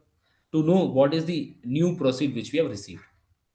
So this was the cash flow basic, in which category you should record, and you have to prepare the ledger account and do the accounting. Yes, sir. So this was the basic question which we had done in the class. Then we started with CFS. Now coming to the consolidated cash flow, which are the important points. Consolidated balance sheet and P&L should be used. To prepare a consolidated cash flow, we use what? Consolidated balance sheet and P&L. See now. The first part, A company acquire B company. Today, A company is acquiring B company and they are paying $100,000. It is an inflow or outflow? Sir, it is an outflow. In which category? Investing category. But on the other side, sir, we are receiving $50,000 from B company. So my net outflow on acquisition of B is what, sir? 50,000 investing activity. So see the question whether they have done the adjustment or not, or do it. Then, sir, A company, B company. A company is disposing of and getting $100,000, $100,000. But on the other side, B company has a cash balance of 20,000. We are not getting that. We will remove this amount. So in that case, how much is the net? Net is the 80,000, sir. So this, what we will say, it will come in investing. So one more thing, be aware of this gain or loss in operating category. Remove it. Important point. Then, sir, impairment. Impairment, where do we record? In operating category, we added back because impairment has been recorded in the P. Sir, how do we calculate impairment? Create the ledger account. Opening value of the goodwill, closing value. Sometimes the question says what? New purchase of subsidiary. In that case, also you will have what? Some goodwill. Then do the total and check what is the impairment. Yes, sir. This impairment value will not directly be given. You have to create this and take the amount and add it. In some question, it will be directly given to you. Sir, associate. Associate, what are the important points? Cost of investment. Whether any new investment is there or not. Whether any new investment is there or not. If they have mentioned this new investment, where will you take investing category as an outflow? As well as you have to do the associate ledger account. Why, sir? Dividend received. Which category will show? Investing activity. Two things. Associate, any new investment, new purchase of associate, minus. Dividend received, positive in investing activity. So read the question carefully. Yes, sir. Then the fifth one, for NCI, dividend paid to NCI. What will I say? Sir, opening balance of NCI, closing balance of NCI. I give post account profits and OC item. Any new NCI during the year, any company we have acquired. If I acquired a new subsidiary, new NCI will be there. Then, sir, I say impairment. This impairment will be given only on fair value method. Then the difference will be what, sir? The difference will be dividend paid to NCI. If any disposal is there of NCA, if we have disposed of any company, reduce that. But the balancing figure will be what? Dividend paid. Where will you reduce this? So financing category. Simple. Then sir, sixth one, working capital. Very important adjustment. Whenever a cash flow question comes, adjustment will be there. Yes sir. Now see everyone. I acquire a company betting in 2000x0, 2000x1. When I acquire a company in 2000x1, do I do consolidation in 2000x0? No. So in that case, will the receivable payable of subsidiary company be recorded? No, sir. Here it is recorded. When you compare this, is this comparison like with like? No. What will I do? Whatever is the subsidiaries receivable payable, I will add it here also. So that my comparison becomes like with like. And in the exam, what will the mistake be? The examiner, what will the question say? The question will say one simple thing to you, that this movement has been recorded in cash flow. This is wrong or not? They have not added here, but they have recorded this movement. This is wrong. So what will you do? You will add it back and do the following adjustment. So when we dispose of, I dispose of a company in 2000x1. Will I do consolidation? No, sir. But in 2000x0, I have done consolidation. But in 2000x1, I have not done. What will I do? I will add the figures so that I get the correct amount. Comparison is like with like. Yes, sir. Then foreign exchange gain or loss. Operating category I have already mentioned above. Yes, sir. Then PP. Working note number 8. PP. Keep in mind. Sometimes the question will say you to calculate any purchase, or sometimes purchase will be given. You have to calculate depreciation. These two things. Opening balance, revaluation, right to use asset. You have disposed of a. They mention that you have acquired a new subsidiary. If you acquire a new subsidiary, can I say that new subsidiary will have what? So the new subsidiary will have PP. Record that. Then sometimes the question will say depreciation. Record it, and you have to find out this figure. Or purchase will be given. You have to find depreciation. Read the question carefully. Two things. Yes, sir. Then yeah, with this part is done. Then this was the first question which we had done. Yes, sir. What did we do here? We had added the values of the company which has been disposed and which was acquired. Then we got the correct value of the working capital. So this was an acquisition disposal PP question. See now here PP ka thing. Opening was how much, sir? 45. Closing was 69. Yes, sir. During the year, depreciation was how much? 3 million. Depreciate 3 million. The asset which we have disposed is 2 million. So 3 and 2. Then they mentioned that the fair value of the new company which we have acquired was 8 million. So new asset is coming for 8 million. The remaining will be what's at 21 is the purchase of PP. Same thing for NCA also we do better. See now. Sir, opening balance of NCA was how much? 690, sir. Closing was 780. 690, 780. Sir, what is the profit attributable to NCA? 120 during the year. I have allocated this. Sir, is there any new NCA? Yes, sir. Is there a new NCA? See, W bought a one company, new NCA 60,000. I included that 60,000 here. Then we have disposed of one company, and when we dispose of one company, we dispose of the NCA part also.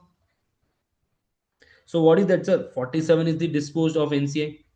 How did we calculate this 47? See now, the value was 35,000 post acquisition thing. We got 47. Then the remaining thing was what, sir? Dividend paid to NCA financing category. Then for associate also we have done. See now, associate, why did we do? To know what is the investment and the dividend that we have received. Then foreign exchange gain or loss, you have to prepare the ledger account, etc. Yes, see now, everyone. Foreign exchange, whenever it is a foreign company, what should we do? Whenever we prepare the ledger account, the gain or loss will be there. See now, gain or loss on translation of overseas subsidiary. This I have to consider here when I prepare the PP. PP ledger account, when we prepare, whenever there is a gain or loss relating to that particular item, include it in the ledger account when you calculate the cash movement. When you calculate the cash movement. So with this, your CFS is also done. Your consolidated cash flow is also done better. So let us do one exam style which we have done a basic question in the class so that you will understand it. Foreign operation. Foreign operation, you'll be able to do it. Then consolidated cash flow. Oh, no, no, yeah, exam format. See now, everyone.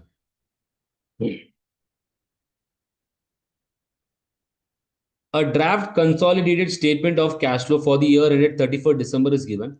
Okay, operating profit, no such other adjustment are given. We have to do it. Then increase in inventory, increase in trade receivable, increase in payable.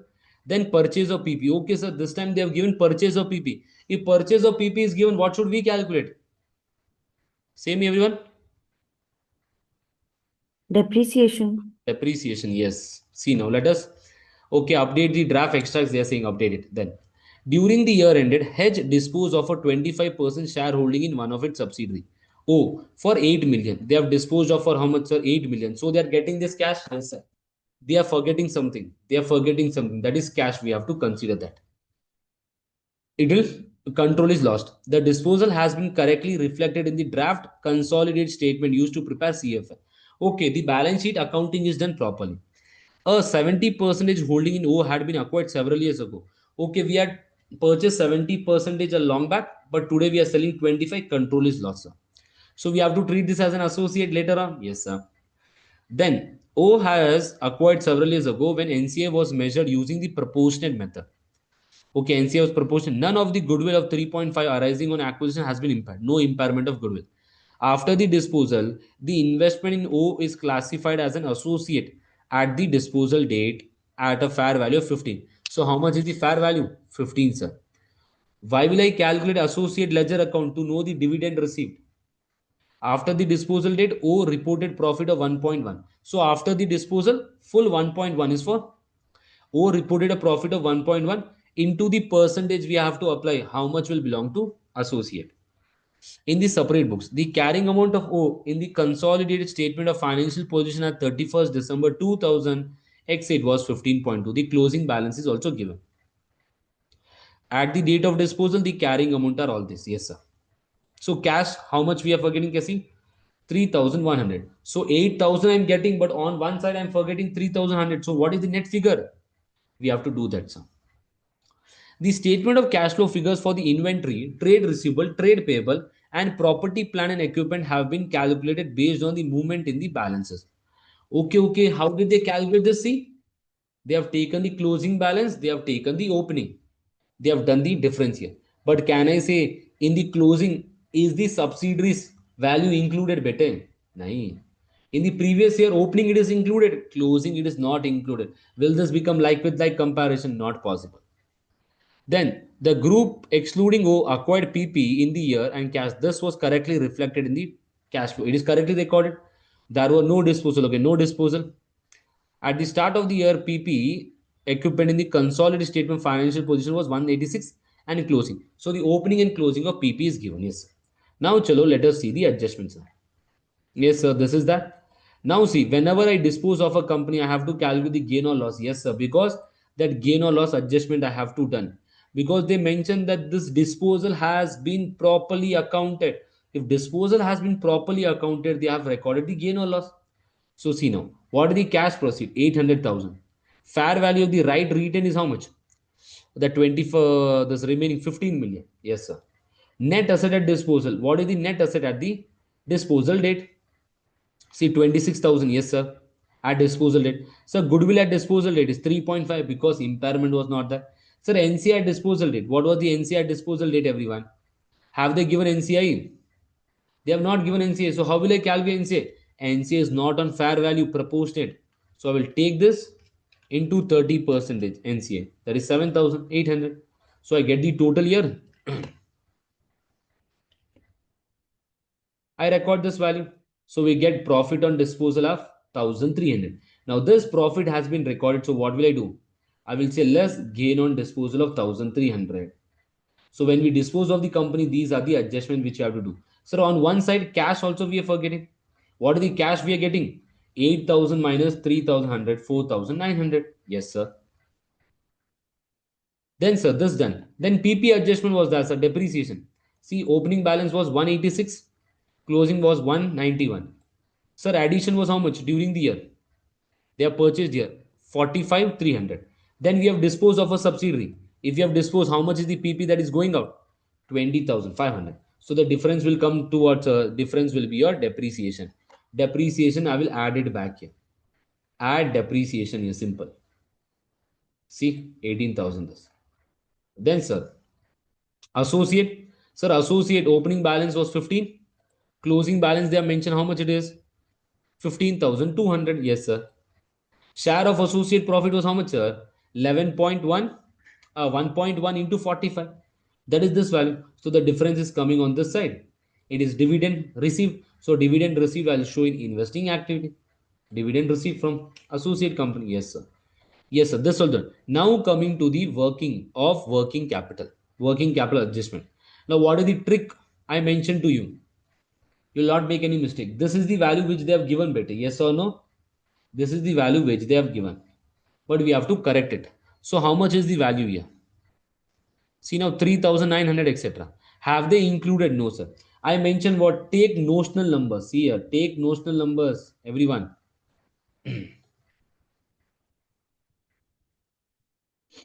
See now this 4,000. How did we get this 4,000?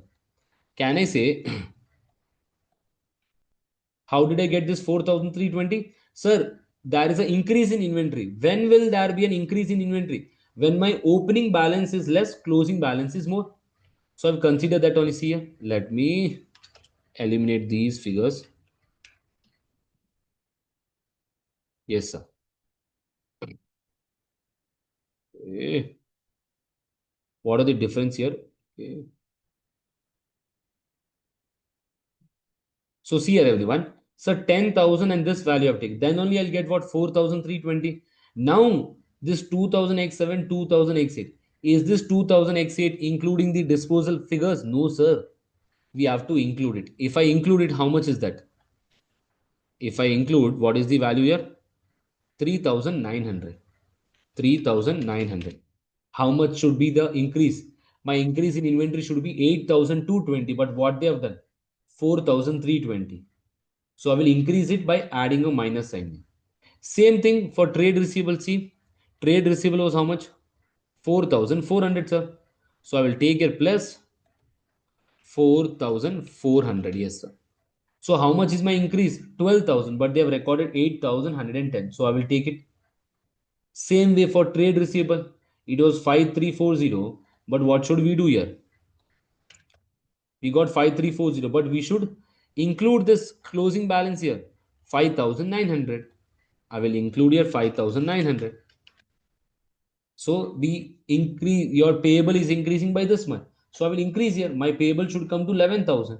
So I'll add here 5,900. You will not present this on Excel.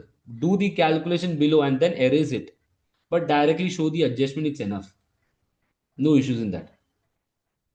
So what will be my total? See now, the total will become equal here. Okay, I have not recorded the total here, correct. Okay. The total is this value. Either you can use the direct approach. What is the direct approach? Whenever we acquire a company, we have to reduce it. But when you reduce it, be careful, see the sign and do it. So with this, your consolidation and cash flow is done. With this, your revision of CFS, each and everything is done. Any doubts? Anyone, you can ask me. If not, we will end the session. So that means no doubts. Let me end the session. Bye bye. Have a good day. Signing off. Radhe Radhe to everyone.